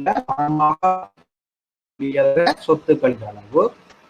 இது நிதி நிலைமை கூட்டுகிற நடைமுறை சொத்தின் கீழே காட்டப்படுகிற ஒரு விடயமாக இருக்கும். நாளான வியாபாரங்களுக்கு தேவையான சொத்தாகவும் இருக்கு. அடுத்தது உயர் திரவத்தன்மையை கொண்டிருக்க முதல் இழப்பின்றியும் காலதாமதமின்றியும் பணமாக மாற்றக்கூடியதாக இருக்க சொல்லுவது திரவத்தன்மை. உயர் என்றது 100% முதல் 100% மாற்றக்கூடியது, பொருளை மாற்றக்கூடியது. பணம் அல்லது காசு பணத்துக்கு தான் பண காகிதத்துக்கு தான் 100% என்ன இருக்குது, உயர் திரவத்தன்மை இருக்குது. 100% திரவத்தன்மை எதுக்கு இருக்குது, பணத்துக்கு தான் இருக்குது. ஆனால் குறைந்தபட்சம் அதாவது திரவத்தன்மை உள்ள சொத்துக்கள் தான் குறுங்கால சொத்துக்களுக்கு கீழே அல்லது நடைமுறை சொத்துக்களுக்குள்ள காணப்படும். அப்படியான என்ன மீனிங், பணமாக மாற்றக்கூடியதாக இருக்கும் ஆனால் மிக குறைந்த காலதாமதத்தினுடன் மிக குறைந்த முதல் இழப்பினோடும் பணமாக மாற்றக்கூடியதாக இருக்கு. இதைத்தான் நாங்கள் திரவத்தன்மை சொல்றோம். உயர் திறமை 100% திரவத்தன்மை என்ன, பணம் தான், காசு தான் 100% விட குறைந்த முதல் இழப்பு இன்றையும் காலதாமதம் இன்றையும் பணமாக மாற்றக்கூடிய சொத்துக்கள் தான் வந்து இந்த நடைமுறை சொத்துல அல்லது குறுங்கால சொத்துல உள்ளடக்கப்பட்டிருக்கு. அதைத்தான் இந்த நாங்க மொத்த தொழிற்படு மூலதனம் என்று சொல்லி சொல்றோம். ஆகவே அதை உதாரணம் சொல்றாங்க இறுதி பொருள். அப்ப இறுதி பொருள் என்னவா இருக்கலாம், சரியா, மூலப்பொருளாக இருக்கலாம் அல்லது முடிவு பொருளாக இருக்கலாம் அல்லது இறுதி குறைவேலையாக இருக்கலாம். அதாவது நாங்கள் ஒர்க்கிங் இன் ப்ராசஸ் என்று சொல்லுவோம். அதாவது நாங்கள் சொல்லுவோம் வந்து ஒரு பொருள் உற்பத்தி தொழிற்பாட்டில, அதாவது உற்பத்தி தொழிற்பாட்டில முடிவு பொருளாக மாறுவதற்கு இடைப்பட்ட நிலையை நாங்கள் சொல்லுவோம் இறுதி குறைவேலை என்று சொல்லுவோம். சரியா, அல்லது ஒரு ஃபினிஷ் குட்ஸா இருக்கலாம் அல்லது ரோ மெட்டீரியலா இருக்கலாம், அதாவது இறுதி பொருளாக இருக்கும். வருமதிகளாக இருக்கலாம், அதாவது பெற வேண்டிய நான் சொன்ன கடனுக்கு விற்பனை செஞ்சால் கடனுக்கு விற்பனை செஞ்சால் விற்பனை கடன் பட்டவரிடமிருந்து பெற வேண்டியதாக இருக்கிற வருமதியலாக இருக்கலாம், அல்லது குறுங்கால சந்தை முதலீடுகள் என்று சொல்றோம். குறுங்கால சந்தை முதலீடுகள் சொன்னா குறுங்காலத்துல ரிட்டர்னை தரக்கூடியவைகள். குறுங்கால முதலீடுகளாக நாங்கள் என்ன சொல்லலாம், நம்ம திரைசேரி உண்டியல்களை சொல்லலாம், சரியானே, அல்லது குறுங்கால வாய்ப்புகளை சொல்லலாம். ஸோ இதெல்லாம் குறுங்கால சந்தை முதலீடுகள் என்று சொல்றோம். அதே போன்று காசு மற்றும் வங்கி மீதிகள், அதாவது காசு மற்றும் வங்கி மீதிகள் இது பணமாகவே இருக்கும். ஸோ இதெல்லாம் குறுங்கால சொத்துக்கள் என்று சொல்லப்படும். சில குறுங்கால சொத்துக்களில் உள்ள முதலீட்டின் அளவுதான் மொத்த சொல்லப்படும். அதே போன்று தேறிய தொழிற்படு மூலதனம் என்று சொல்லி கொண்டு இருக்கு. தேறிய தொழிற்படு மூலதனம் என்று சொல்லப்படுவது என்னன்னா, நடைமுறை சொத்துக்கும் நடைமுறை பொறுப்புக்கும் இடையிலான வித்தியாசம். அப்ப நடைமுறை சொத்து என்றால் என்னென்று நான் ஏற்கனவே விளங்கப்படுத்தணும். அதாவது குறுங்கால சொத்து, அதாவது குறுங்காலத்தில் பணம் சொத்துக்கள் எல்லாம் குறுங்கால சொத்து, நடைமுறை சொத்து. நடைமுறை தீர்க்க வேண்டிய பொறுப்புகள், குறுங்கால தீர்க்க வேண்டிய பொறுப்புகள். இந்த ரெண்டுக்கும் இடையிலான நடைமுறைக்கும் இடையிலான வித்தியாசத்தை நாங்கள் சொல்லுவோம் நெட் கேபிட்டல், அதாவது தேறிய தொழிற்படு மூலதனம் என்று சொல்லி.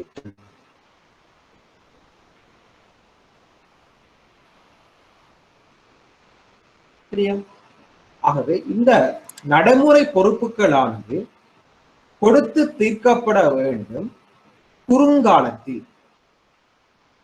நடைமுறை பொறுப்புகளானது என்ன செய்யப்பட வேண்டும், கொடுத்து தீர்க்கப்பட வேண்டும் குறுங்காலத்தில். வித்தின் ஒரு வருட காலத்தில் கொடுத்து தீர்க்கப்பட வேண்டும், சரிதானே? இவ்வாறு கொடுத்து தீர்க்கப்படுகின்ற பொறுப்புகளுக்கு தேவையான நடைமுறை சொத்து இருக்கிறதா, அது எவ்வளவு இருக்கு என்பதால் இந்த மூலதனம் கொடுக்கிறது. இந்த நடைமுறை பொறுப்புகள் குறுங்காலத்தில் தீர்க்க வேண்டிய பொறுப்புகளாக ட்ரேட் கிரெடிட்டர்ஸ், அதாவது கடன் கொடுத்தோர் காணப்படுவார். அல்லது நாங்கள் கடனுக்கு கொள்வனவு செய்திருந்தோம் என்றால் அவருக்கு இத்தனை நாங்கள் திருப்பி செலுத்தணும். ஸோ அதை கடன் கொடுத்தோம் என்று சொல்லுவோம். ஷார்ட் டேர்ம் லோன், குறுங்காலத்துல பெற கடன்கள். அதே போன்று ஓவர் டிராப்ஸ், அதாவது வங்கி மேலதிக பயிற்சி, அது ஒரு குறுங்காலத்துல பெறப்படுற கடன் வசதி. அதே போன்று நடுத்தர கால கடன்கள், அதே போன்று செலுத்த வேண்டிய செலவுகள், இவற்றை எல்லாம் நம்ம சொல்லுவோம்.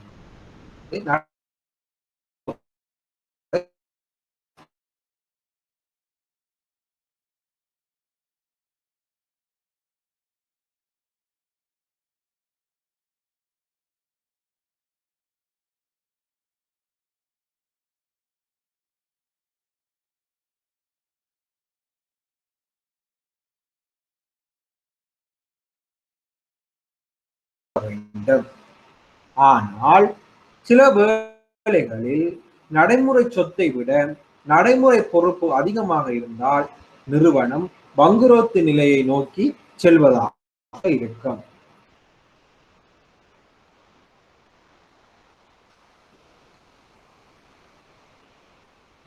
இப்படி பாசிட்டிவாக இருக்குமாக இருந்தால், நடைமுறை சொத்து நடைமுறை பொறுப்பை விட அதிகமாக இருக்குமானதாக இருந்தால் அந்த நிறுவனமானது லிக்விடிட்டி லெவல், அதாவது திரவத்தன்மை, அதே போன்று போதுமான அளவு தொழிற்படு மூலதனத்தை கொண்டுள்ள ஒரு நிறுவனமாகவும் காணப்படும்.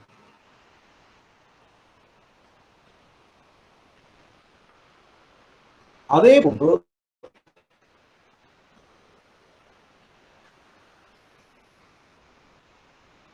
ஒரு நிறுவனத்தினுடைய பாசிட்டிவான, அதாவது நேரான நெட்வொர்க்கிங் கேபிட்டல் இருக்குமாக அந்த நிறுவனம் திரவத்தன்மையில் மேலாதிக்க நிலையினை கொண்டிருப்பதாகவும் கருதப்படும்.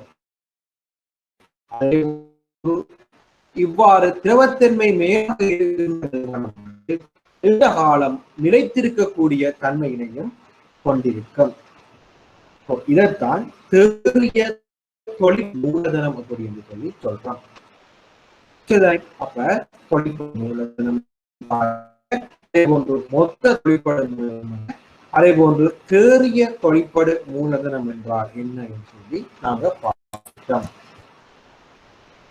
அடுத்ததாக பார்க்க போறோம் தொழிற்படு மூலதனத்தினுடைய வகைகள். இந்த தொழிற்படு மூலதனத்தை 2 வகையாக வகைப்படுத்தலாம். ஒன்று நிரந்தர தொழிற்படு மூலதனம், அதாவது நெட் பெர்மனன்ட்.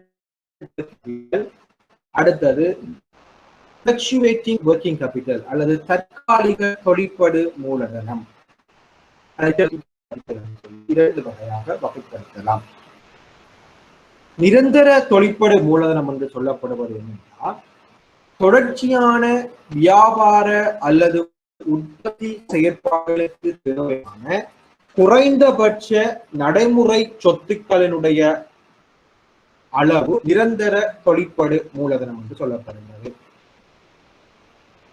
அதாவது தொடர்ச்சியான வியாபார அல்லது உற்பத்தி செயற்பாடுகளுக்கு தேவையான குறைந்தபட்ச நடைமுறை சொத்தினுடைய அளவை நாங்கள் என்ன சொல்வோம்?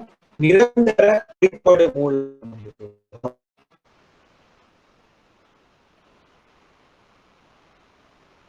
குறைந்தபட்ச நடைமுறை சொத்தானது எப்பொழுதும் ஒரு நிறுவனத்தில் பேணி வரப்படல் வேண்டும். இந்த குறைந்தபட்ச திரவ சொத்து, குறைந்தபட்ச நடைமுறை சொத்தானது பேணி வரப்படுகின்ற பொழுதுதான் செயற்பாட்டினை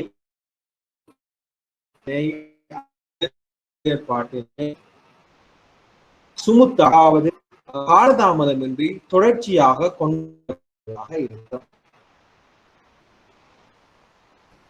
சரியா? நெட்வொர்க்கிங் மூலதனம் ஒரு நிறுவனத்திற்கு மிக அவசியமாக தேவைப்படும். ஏனென்றால் நிறுவனம் தொடர்ச்சியாக அந்த வியாபார செயற்பாடுகளை முன்னெடுத்து செல்வதற்கு நிரந்தர. அடுத்தது தற்காலிக தொழிற்படு மூலதனம். மாறுகின்ற தொழிற்படு குறித்த காலப்பகுதி உற்பத்தி மற்றும் தற்காலிக மாற்றங்களுக்கு தேவைப்படும் மேலதிகமான நிதி இதுவாகும்.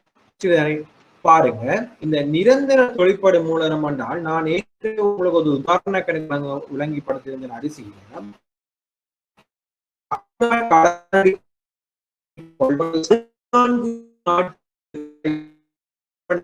7 நாட்களுக்குள் 4 நாட்களுக்கு பிற்பாடுதான் அந்த பணம் 7 நாட்களுக்குள் அந்த பணத்தை மீள செலுத்த வேண்டும். ஆகவே 7 நாட்களுக்கு நிதி தேவைப்படுகிறது. இது தொடர்ச்சியாக இடம்பெறுமாக இருந்தால் இதை நிரந்தர தொழிற்படு மூலதனம் அப்படி என்று சொல்லி. சரியா? அதாவது இது கண்டினியூஸா நடந்து கொண்டிருக்குமானால் இதை நாங்கள் சொல்லுவோம் நிரந்தர தொழிற்படு மூலதனம். இதே தற்காலிக தொழிற்படு மூலதனம் என்று சொல்லி சொன்னால் தொழிற்படு மூலதனம் உற்பத்தி மற்றும் விற்பனையில் ஏற்படுகின்ற தேவைப்படுகின்ற மேலதிக நிதி. உதாரணமாக நாங்கள் சொல்லலாம்,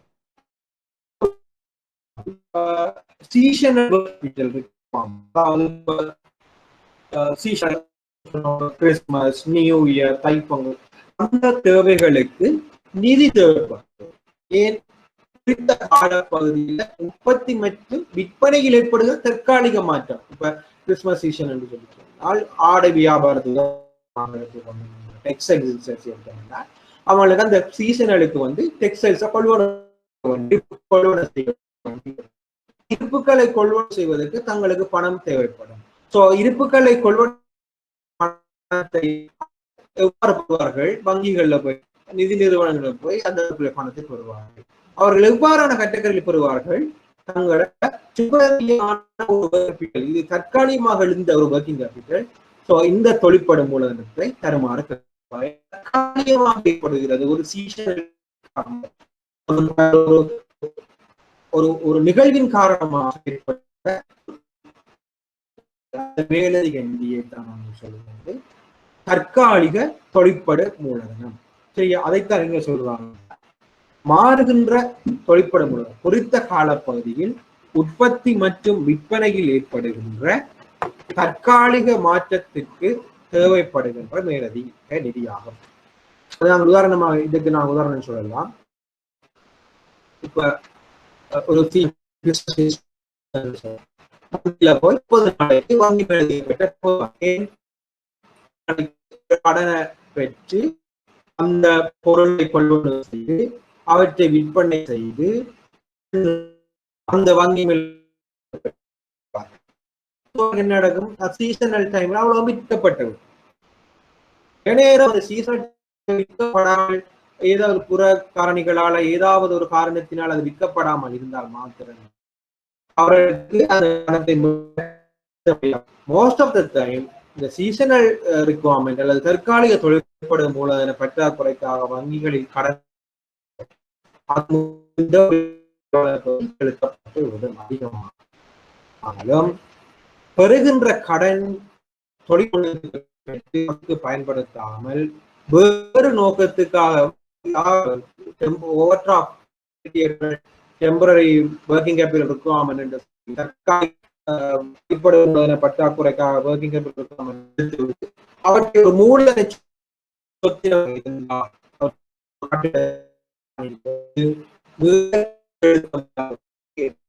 அது நீர்காலத்தில்தான் அதுதான் ஒரு பிழையான ஒரு மிஸ் அண்டர்ஸ்டாண்டிங் வங்கிக்கும். என்ன தேவைக்காக இந்த ஒர்க்கிங் கேபிட்டல் ஃபெசிலிட்டிஸை பெற வேண்டும் சொன்னால் நான் சொன்னேன் நிரந்தர தொழிற்பட மூலம் அல்லது தற்காலிக நிரந்தரம் என்று சொன்னால் இந்த கம்பெனிக்கு நான் 7 நாளைக்கு கடனை முதல செலுத்தணும், நான் 14 நாட்களுக்கு கடனுக்கு விற்பனை செய்யணும். அதே மாதிரி உற்பத்தியை எடுத்தோம் என்று சொன்னா நான் இந்த ரோ ஒரு 5 நாள் ப்ராசஸிங்ல இருக்கும், 8 நாள் குட்ஸ் ஆகும், அதை நான் 14 கடனுக்கு விற்பனை செய்யணும். அதே 7 நாளையில நான்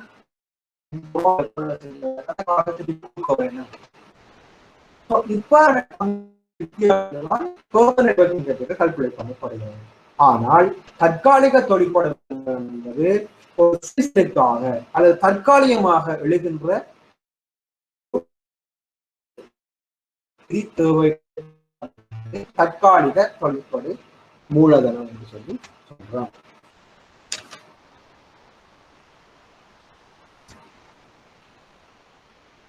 சரியா? இதுதான் தொழிற்படு மூலதனத்தினுடைய வகைகள். இங்க பாத்தீங்கன்னு சொல்லி சொன்னா தொழிற்படு மூலதன முகாமைத்துவத்தில் நாங்கள் சொத்துக்களையும் நேரத்தையும் எடுத்தோம் என்று சொல்லி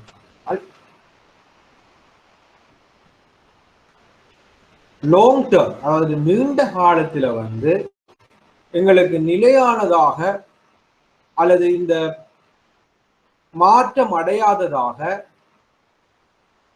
எங்களுக்கு சொத்து தேவைப்படுமாக இருந்தால் அது permanent current working capital long டேர்ம்ல எங்களுக்கு பெர்மனன்ட் ஒர்க்கிங் கேபிட்டல் தேவைப்படும். குறுக்கில டெம்பரரி தற்காலிகமான தொழிற்படும். ஆகவே 2 விடயங்களை நீங்க பாருங்க, காலத்தையும் வைத்து பாருங்க. குறுங்காலத்துல டெம்பரரி ஒர்க்கிங் கேபிட்டல் தேவைப்படும், எதற்காக சொத்தை அதே நீண்ட காலத்துல தேவைப்படும் பெர்மனன்ட் ஒர்க்கிங் கேபிட்டல் இது நீண்ட காலத்துல பணமாக மாற்றக்கூடியதாக, அதாவது தொழிற்படும் மூலதனத்துக்கு நீண்ட காலத்துக்கு தேவைப்படும் நிலையானதாக இருக்கு. தொழிற்படும் தொழிற்படு கீழ்வரும் அடிப்படையில் தீர்மானிக்கப்படுகிறது. நான் ஏற்கனவே சொல்றது போன்று உற்பத்தி அடிப்படையில் அல்லது விற்பனை அடிப்படையில நாங்கள் ஒர்க்கிங் கேபிட்டலை கால்குலேட் பண்ணலாம். நான் சொன்னேன் விற்பனை அடிப்படையில் சீசன் டைமுக்கு வந்து விற்பனை சேல்ஸ் கூட போகுதுன்னா ஒரு ட்ரேடிங் ஃபர்ம் சொல்லி சொன்னா இந்த சீசன்ல விற்பனை அளவு அதிக போகுது. ஸோ எனக்கு ஒரு ஸ்டாக்ஸை எடுத்துக்கொள்ள வேணும், ஒதுக்கொள்ள காசு.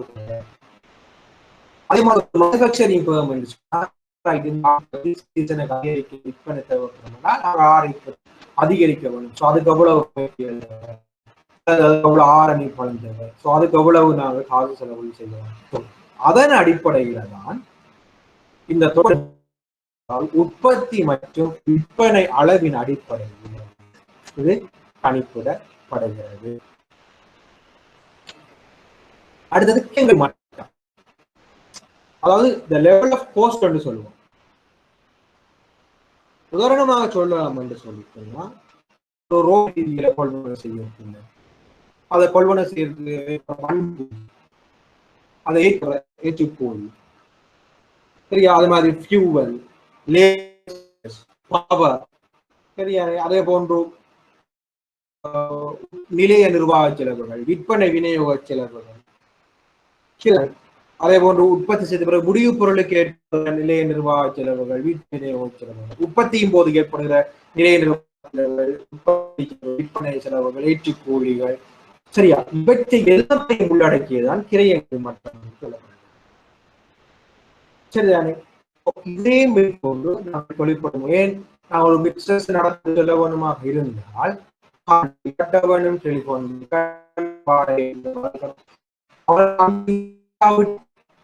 எங்களை பிசினஸை கண்டினியூ பண்ண முடியாது. கரண்ட் பில்லை கட்டாவிட்டா கரண்டை கட் பண்ணி விட்டா ப்ரொடக்ஷன் செய்யலாம். சரிதானே? அதே போன்று ஏற்றுக்கூலி நாங்கள் கொடுக்காவிட்டா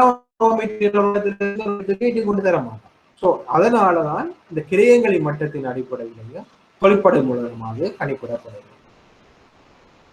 அடுத்தது சுழற்சி காலத்தின் அளவு என்று சொல்லப்படுகிறது. சுழற்சி காலத்தின் அளவு என்று சொன்னா கிரெடிட் பீரியட் 7 நாளைக்கு ஒருக்க கொள்வனை செஞ்சு 14 நாளைக்கு ஒருக்க காசுக்கு விற்பனை செஞ்சு 14 கடனை விற்பனை. அதே போல அந்த கல்குலேஷன் சொல்றது சுழற்சி காலத்தின் அடிப்படை. தொழிற்படை மூலதனம் என்றால் என்ன என்று சொல்லி பார்த்தோம்னாங்க, தொழிற்படை மூலதனத்தின் வகைகள் என்னன்னு சொல்லி பார்த்தோம்னாங்க, இந்த தொழிற்படை மூலதனத்தை எவ்வாறு கணித்தல் என்று சொல்லியும் பார்த்தோம். பாருங்க, தொழிற்படை மூலதன சுழற்சி காலம். தொழிற்படை மூலதன சுழற்சி காலத்தை நாங்க பார்த்தோம் என்றால் ஒரு மேனுஃபேக்சரிங் ஃபார்ம், அதாவது உற்பத்தி நிறுவனத்தை நாங்கள் எடுத்தோம் என்று சொல்லி சொன்னால்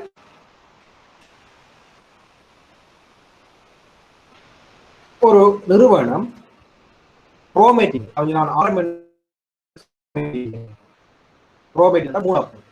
மூலப்பொருளை எடுத்து ஒர்க்கிங் இன் ப்ராசஸ் என்று சொன்னால் உற்பத்தி செயல்முறைக்கு உட்படுத்தி அவற்றை பினிஷ் குட்ஸ், எஃப்இன்னு சொல்லப்படுவது பினிஷ் குட்ஸ், முடிவு பொருளாக மாற்றி அதை விற்பனை செய்கிறது. நல்லா கவனித்துக் கொள்ளுங்கள். தனக்கு தேவையான மூலப்பொருளை கொள்வனவு செய்து அதை உற்பத்தி செயல்முறைக்கு உட்படுத்தி ஒர்க்கிங் இன் ப்ராசஸ், அதனூடாக பினிஷ் குட்ஸ் கிடைக்கிறது, முடிவு பொருள் கிடைக்கிறது, விற்பனை செய்கிறது.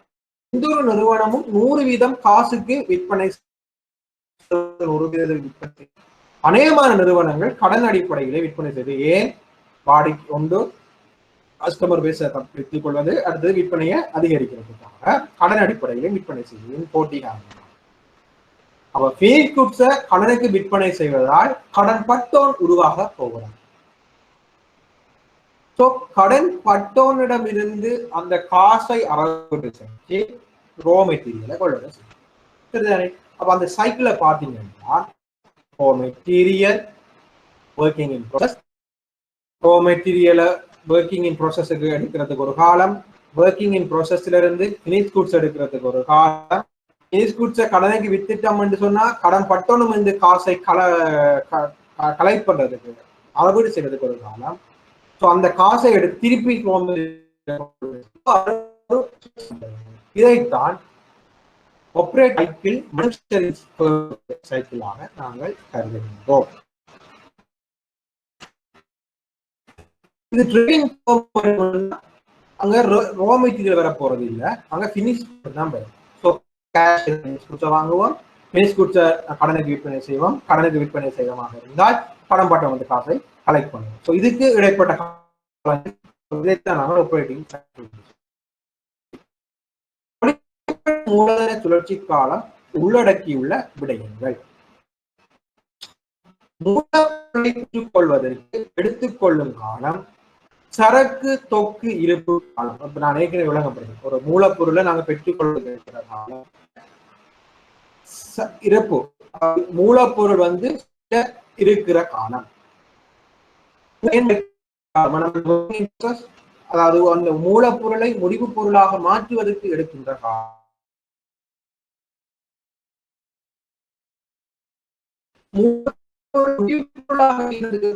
அது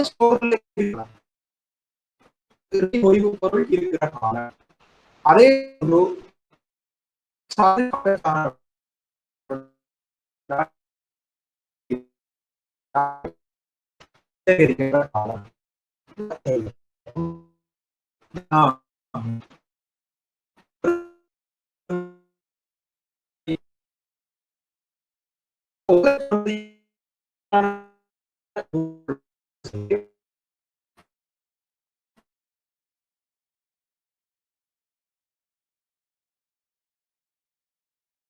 நாங்கள் கடனுக்கு கொள்வனவு செய்வோம்.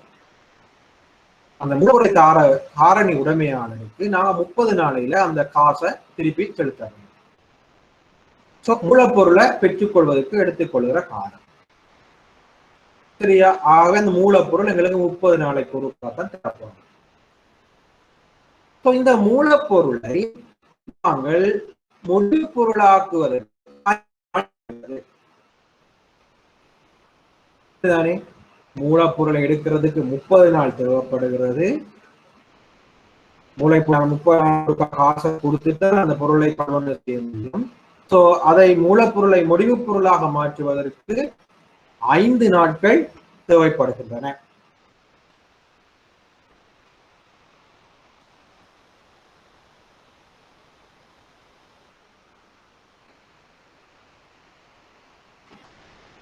அதே போன்று அந்த முழு மணிக்காகவும் சொல்லலாம், மூலப்பொருளை எடுக்கிறதுக்கு தரல, உங்களுக்கு வாங்குறோம் நான் ஆர்டர் கொடுத்த வாங்குறோம் எடுத்துக்கொள்ளும். இதை உற்பத்தி செய்யறதுக்கு 30 நாள் தேவைப்படுதுன்னு வச்சுக்கொள்ளும். அதை மூலப்பொருளை முடிவு பொருளாக மாற்று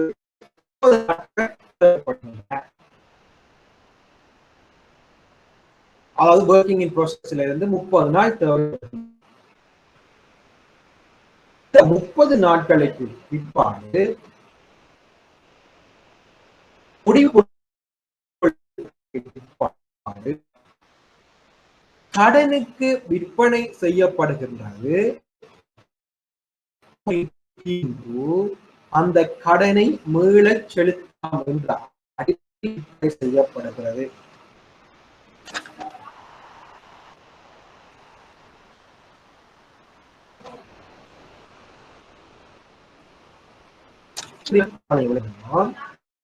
ஒரு பொருள் கொள்வனவு செய்யப்படுகிறது, இந்த மூலப்பொருளை முடிவு பொருளாக மாற்றுவது 30 நாள் தேவைப்படுகிறது. இந்த பொருளை விற்பனை செய்து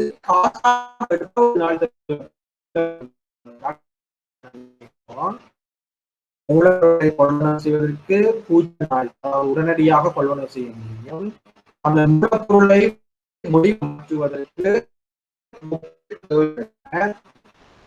அதே போன்று அந்த முடிவுகளை கடனுக்கு பணத்தை அறவிடுவதற்கு 60 நாட்கள் தேவைப்படுகின்றன. ஆகவே இங்கு மொத்தமாக இந்த சரியா மொத்தமாக அடுத்த பொருளை கொள்வனவு செய்வதற்கு 90 நாட்களுக்கு பிற்பாடுதான் அவர்களுக்கு கையில் பணம் கிடைக்க போகின்றது.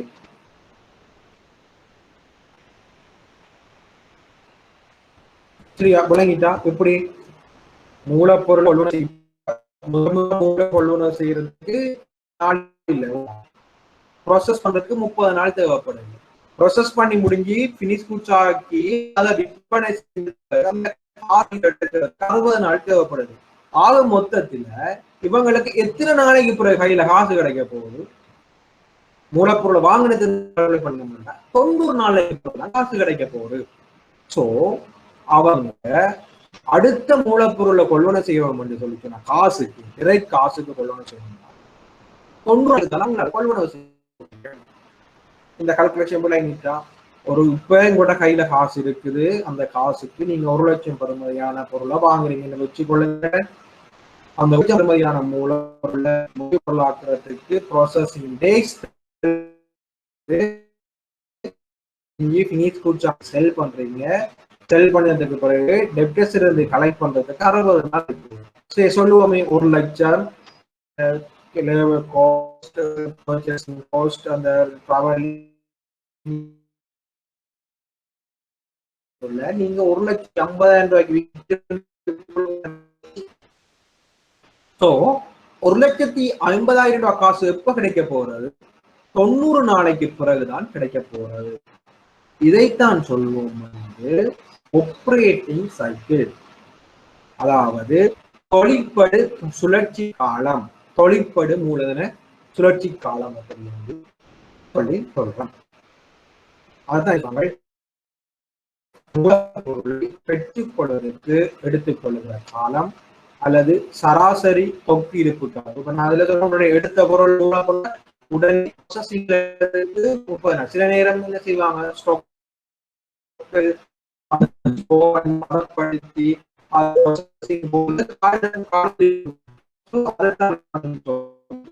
பெற்றுக்கொள்வதற்கு எடுத்துக்கொள்ளுகிற காலம். சராசரி இறுதி சில பொருள் பார்த்தீங்கன்னா பிறகு வச்சு உடனே விற்க மாட்டாங்க, கொஞ்ச நாள் ஸ்டோர் பண்ணிட்டு தான் விற்பாங்க. ஸோ அதுக்கு தான் சொல்றாங்க முடிவு பொருள் இருப்பு காலம். அடுத்தது சராசரி கடன் பட்டம் சேகரிப்பு காலம். சராசரி தொக்கு இருப்பு காலத்தையும் கடன் பட்டம் சேமிப்பு இருப்பு காலத்தையும் கூட்ட என்ன சைக்கிள் என்று சொல்லி சொல்றோம். அப்ப இங்க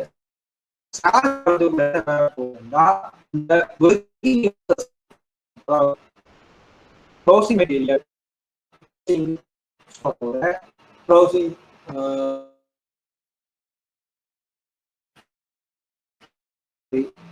அதாவது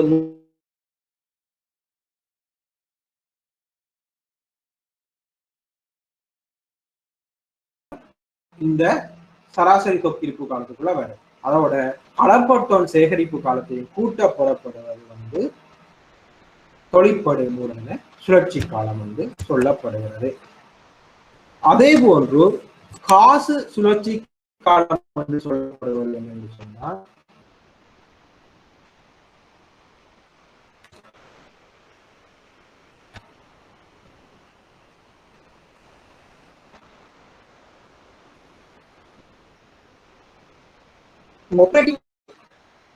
அதாவது தொழிற்படு சுழற்சி காலத்தில இருந்து கடன் கொடுத்தோனுக்கு செலுத்துகை காலத்தை கழிக்க புறப்படுவது நாங்க காசு சுழற்சி காலம். நான் ஏற்கனவே சொன்ன எக்ஸாம்பிள்ல ரோ மெட்டீரியல் 100% காசு தான் வாங்கினாராக இருந்தோம்னா நாங்க சொன்னோம் 90 நாள் ஆப்ரேட்டிங் ஒர்க்கிங் கேபிட்டல் சைக்கிள் என்று 100% ரோ மெட்டீரியல் காசு தான் வாங்குறாரு. சரிதானே? ஏன் 90 நாளைக்கு பிறகு அவர் திருப்பி அந்த காசை கொடுத்து அந்த மெட்டீரியலை வாங்க போறாரு. ஸோ 90 நாளைக்கு பிறகு ஆனா கேஷ் சைக்கிள் அதாவது காசு சுழற்சி காலம் என்று சொல்லப்படுவது என்னன்னா இந்த தொழிற்பாட்டு சுழற்சி காலத்துக்கும் கடன் கொடுத்தோம் செலுத்திய காலம் இந்த கடனுக்கு கொள்வனவு செய்யும் அதை செலுத்துற காலம். ஸோ இந்த ரோ மெட்டீரியலை அல்லது முடிவு பொருளை கடனுக்கு வாங்கி அதை கடனுக்கு விற்கிற அந்த பிசினஸை நாங்கள் அப்படி எடுத்துக்கொண்டோமாக இருந்தோம். இந்த தொழிற்பாட்டு சுழற்சி காலத்துக்கும் கடன் கொடுத்தோம் செலுத்துகைக்கான வித்தியாசத்தை நாங்கள் காசு சுழற்சி காலம் சொல்றோம். நான் இந்த எக்ஸாம்பிள் சொல்றேன். நீங்க ரோ மெட்டீரியலை கொள்வன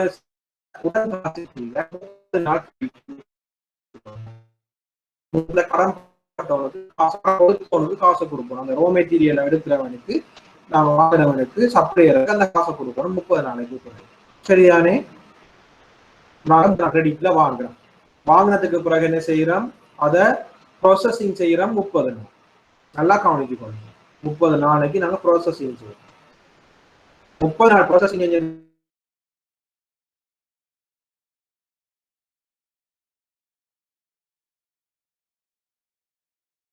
நாள் கடனுக்கு விற்கிறோம். சோ இப்ப எங்களுக்கு கையில காசு எப்ப கிடைக்க போகுது? 90 நாளைக்கு பிறகுதான் காசு கிடைக்க போகுது. ஆனால் கடன் கொடுத்தவனுக்கு எப்ப காசு கொடுக்கணும்? 30 நாளைக்குள்ள காசு கொடுக்கணும். ஆக எங்களுக்கு எத்தனை நாளைக்குள்ள காசு கையில வந்தா கடன் பட்டோனுக்கு, அதாவது கடனுக்கு வாங்கினது காசை கொடுக்கலாம்? எத்தனை நாளைக்கு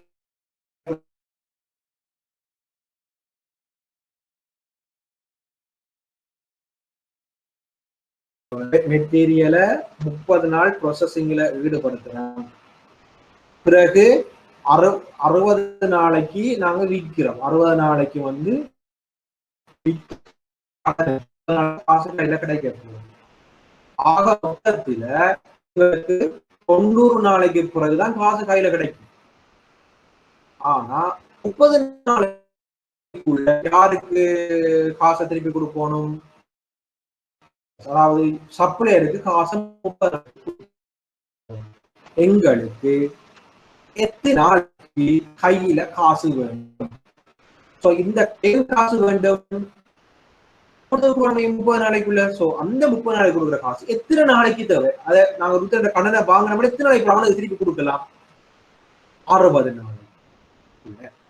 எப்படி பார்த்துனாங்க? கடன் பட்ட வேண்டிய காலம், கடன் பட்டம் வந்து காசு தர வேண்டிய காலம் 60 நாள். ப்ராசஸிங் செஞ்சோம் மொத்தத்துல 90 நாள். அது வந்து கடன் கொடுத்தவனுக்கு கொடுக்க வேண்டிய காலம் 30 நாளை கழிச்சோம்னா எங்களுக்கு 60 நாளைக்கு தான் காசு தேவை. 60 நாளைக்கு யாரும் ஃபண்ட் பண்ணுவாங்களாக இருந்தால் எங்க பிசினஸ் என்ன செய்யும்? 60 நாளைக்கு கொடுக்க ஃபண்ட் பண்ணுவாங்களாக இருந்தால் எங்க பிசினஸ் முத்தா போகவே. 30 நாளைக்கு கிரெடிட்ல காசை கொடுப்போம், திருப்பி ரோ மெட்டீரியல் வேற செய்வோம், விற்பனை செய்வோம். பிறகு 60 நாளைக்கு ஒரு கடனை வாங்குவோம், பிறகு காசை கொடுப்போம், பிறகு ரோ மெட்டீரியல் வேற விற்பனை செய்வோம். இவ்வாறு ரோலிங் செஞ்சு கொண்டிருக்க எங்களோட பிசினஸ் என்ன செய்யும்? சுமுத்தாக ரன் பண்ணி கொண்டு செல்லும். அதைத்தான் சொல்லுவோம் வந்து காசு சுழற்சி காலம் என்று சொல்றோம். சரி, விலகிக் கொள்ளுங்க. தொழிற்பாட்டு மூலதன சுழற்சி காலம் என்று சொல்றது மூலப்பொருளை பெற்றுக்கொள்வதற்கு எடுத்துக்கொள்ளும் காலம் மற்றும் சராசரி மூலப்பொருள் இருப்பு காலம், அதே போன்று உற்பத்தி செயல்முறை காலம், அதே போன்று சராசரி இறுதி முடிவு பொருள் இருப்பு காலம், அதே போன்று சராசரி கடன்பட்டோன் சேகரிப்பு காலம் அனைத்தையும் உள்ளடக்கியதுதான் என்ன? தொழிற்படு மூலதன சுழற்சி காலம் என்று சொல்லப்படும். காசு சுழற்சி காலம் என்று சொல்லப்படுவது, கேஷ் சைக்கிள் என்று சொல்லப்படுவது என்னென்று தொழிற்பாட்டு சுழற்சி காலத்துக்கும் காலத்துக்கும் இடையிலான சொல்லுவோம் வந்து காசு. அதை நாங்கள் எப்படி கண்டுபிடிக்கலாம்? காசு சுழற்சி காலம் சமன் தொழிற்பாட்டு சுழற்சி காலத்துல இருந்து கடன் கொடுத்தோ செலுத்துகை காலத்தை கழிக்கப்படப்படுவது காசு சுழற்சி காலம் என்று சொல்லப்படுகிறது. 60 நாளைக்கு தான் ஒரு இந்த நிறுவனத்துக்கு காசு தேவை. 60 நாளைக்கு கடனை வாங்கி மீள செலுத்தி இவ்வாறு தொடர்ச்சி தேர்ச்சியாக செய்து கொண்டு வருகின்ற வேளையில உற்பத்தியின் தடைப்படாது, விற்பனையின் தடைப்படாது, நிறுவனமும் சஸ்டைனபிளா இயங்கிக் கொண்டு போகும். இங்க பாருங்க, செயற்பாட்டு விகிதங்கள் தொக்கிருப்பு காலத்தை எப்படி கால்குலேட் பண்றது?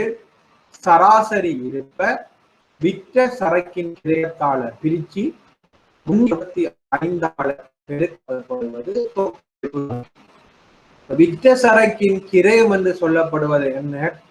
முடிவு பொருளாக இருந்தால் நாங்கள் முடிவு பொருள் கொள்வனவிலிருந்து முடிவு பொருளுக்குரிய இறுதி இருப்ப கழிக்க, முடிவு பொருள் ஆரம்ப இருப்பு இருக்குமாக இருந்தால் ஆரம்ப இருப்போட குறித்த காலப்பகுதியில கொள்வனவு செய்யப்பட்ட முடிவு பொருளை கூட்டி இருந்த அதை கழிப்பம், அதே போன்று அந்த கொள்வனவு செய்வதற்கு ஏதாவது கூலி அல்லது ஏதாவது செலவு ஏற்பட்டிருந்தால் அதை கூட்டுவோம். அதிலிருந்து இறுதி இருப்பு என்று சொல்லப்படுவது ஆண்டு இறுதியில அல்லது கணக்கு செய்கிற நேரத்துல அல்லது வருட இறுதியில காணப்படுற இருப்பு என்ற அளவை கழிக்கவானது வித்தியாசம். உதாரணமாக சொல்லலாம், நாங்கள் ஒரு 100 ரூபாய் பெறுமதியான பொருள் என்கிற 50 ரூபாய் பெறுமதியான பொருளை வருட காலப்பகுதியில கொள்வனவு செய்கிறோம். ஆகவே 150 ரூபாய் பொருள் உற்பத்திக்கு அல்லது விற்பனைக்கு தயாராக இருந்த பொருளாக இருக்கிறது. 150 ரூபாய் பெறுமதியான பொருள் விற்பனைக்கு தயாராக இருக்கிறது. ஆனால் இறுதியில் வருட இறுதியில் 25 ரூபாய் பெறுமதியான பொருள் மாத்திரமே எஞ்சி உள்ளது. ஆகவே மிகுதி 125 ரூபாய்க்கு நடந்தது விற்கப்பட்டு விட்டது. அதனாலேதான் நான் சொன்னேன், ஆரம்ப இருப்புடன் கொள்வனவை கூட்டி அதிலிருந்து இறுதி இருப்பை கழிக்கப்படப்படுவது இந்த சராசரி ஆரம்ப இருப்புடன் விற்கப்படுவது சராசரி இருப்பு. இதை கால்குலேஷன்ல நாங்கள்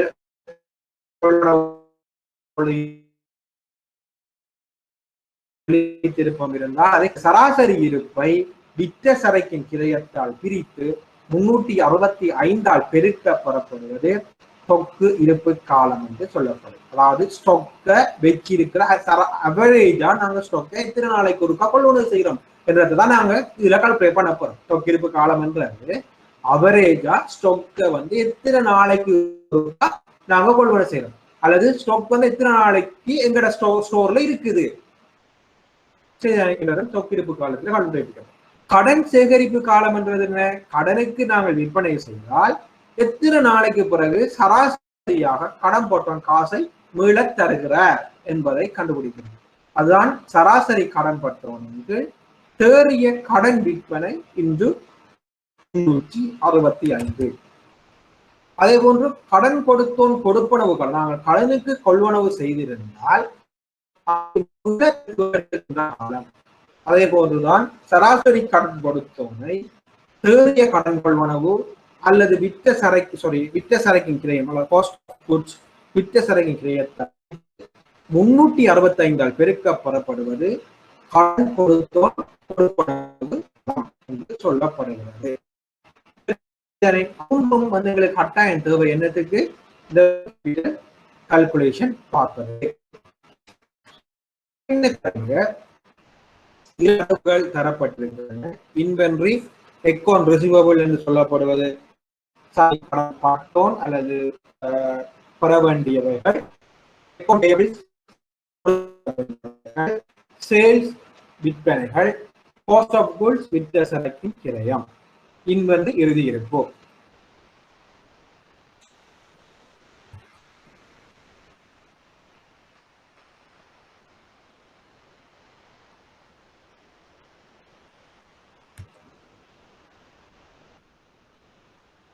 இங்கே பாருங்கள், ரொக்கிருப்பு நாங்கள் கால்குலேட் பண்ணலாம் என்றால் இங்கே பாருங்கள் 31/3 ஆரம்ப இருப்பும் இறுதியும் உங்களுக்கு தரப்படுது. ஆரம்பிகளும் இறுதி மீதிகளும் உங்களுக்கு தரப்பட்டிருக்கின்றன.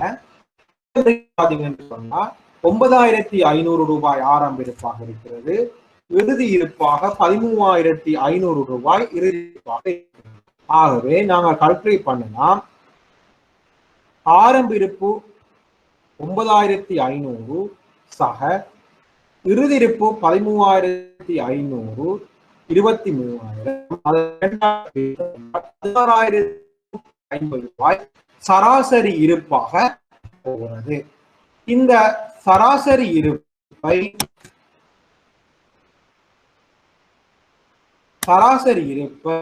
விற்ற சரக்கின் கிரயத்தினால் பிரிக்க பெறப்படுவதுதான் என்னன்னு சொல்லி சொன்னாங்க, இன்வென்டரி சொக்கு இருப்பு காலம் சொல்லி சொல்றாங்க. தொட்டு இருப்பு காலம். இப்போ இங்க பார்த்தோம் என்றால் நாங்கள் 31/2008 இதுல பற்றி பார்த்தோம்னா 31/3/2008 தான் சொல்லிட்டோம். 16,250 அதாவது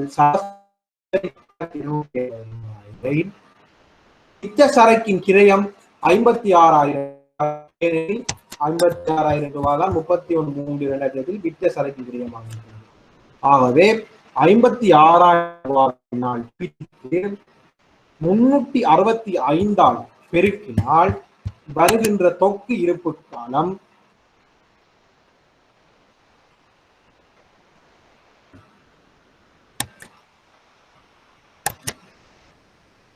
என்ன செய்வோம்? 9,500 பிளஸ் 13,500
480 விட வந்து 105 நாட்களாக வர வேண்டும்.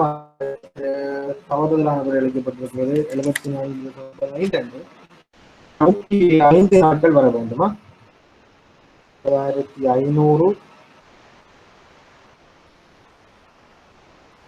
பிளஸ் 13,000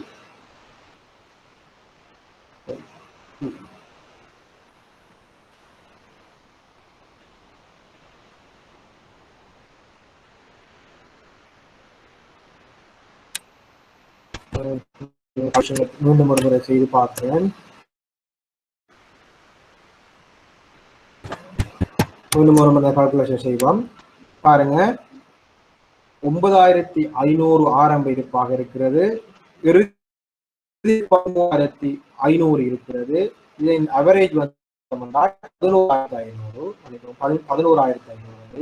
இந்த 11,500 நாங்கள் இட்ட சரக்கின் கிரயம் 56,000 பிரிக்கிறோம். பிரித்து அதை 365 பெருக்க பெறப்படுகின்ற நாட்கள் வந்து 74.95 நாட்கள் பெறப்படுகிறது. ஆகவே தொக்கு இருப்பு காலம் 74.95. சரிதானே? விளங்கிட்டு தானே? அப்ப சராசரி கடன், சராசரி இறுதி இருப்பின் கீழ் விற்ற சரக்கின் கிரயம் இன்று 365, இதுதான் தொக்கு இருப்பு காலம்.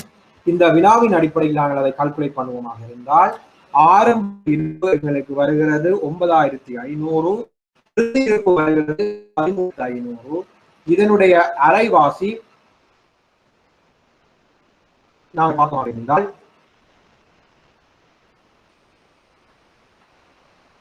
9,500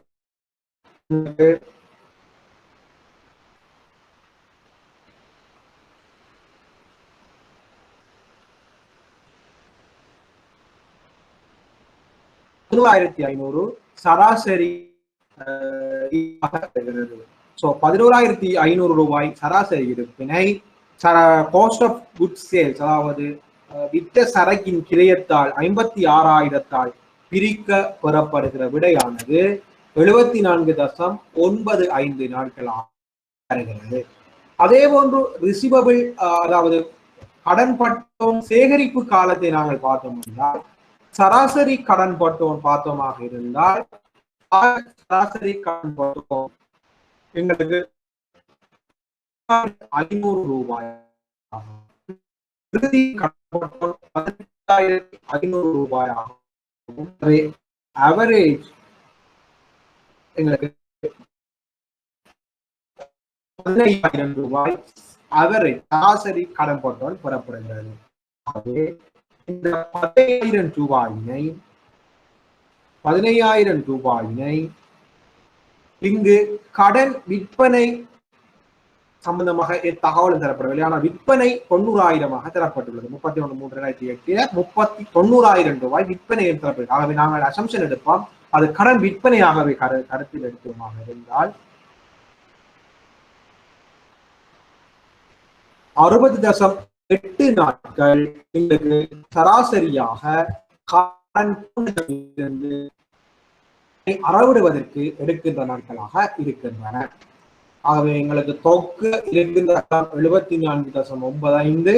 அதே போன்று கடன் பட்டோனிடமிருந்து காசை எடுப்பதற்கு எடுக்கிற காலம் 60.83. ஆக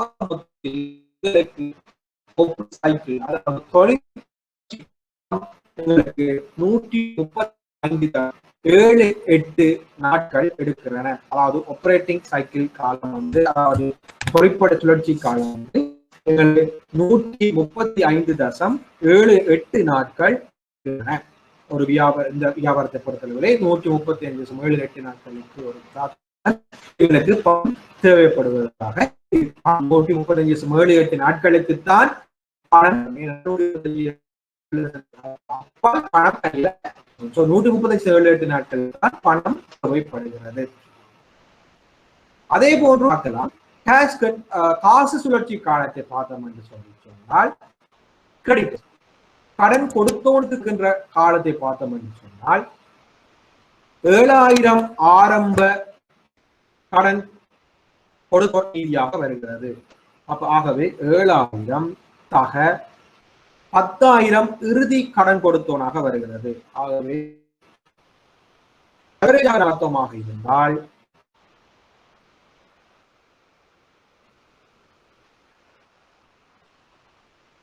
8,500 சராசரி கடன் கொடுத்தோனாக இருக்கிறார். ஆகவே 8,500 சராசரி கடன் கொடுத்தனை 8,500 சராசரி கடன் கொடுத்தோம். கடன் கொள்வனம் சம்பந்தமான தகவல் தரப்படவில்லை என்றாலும்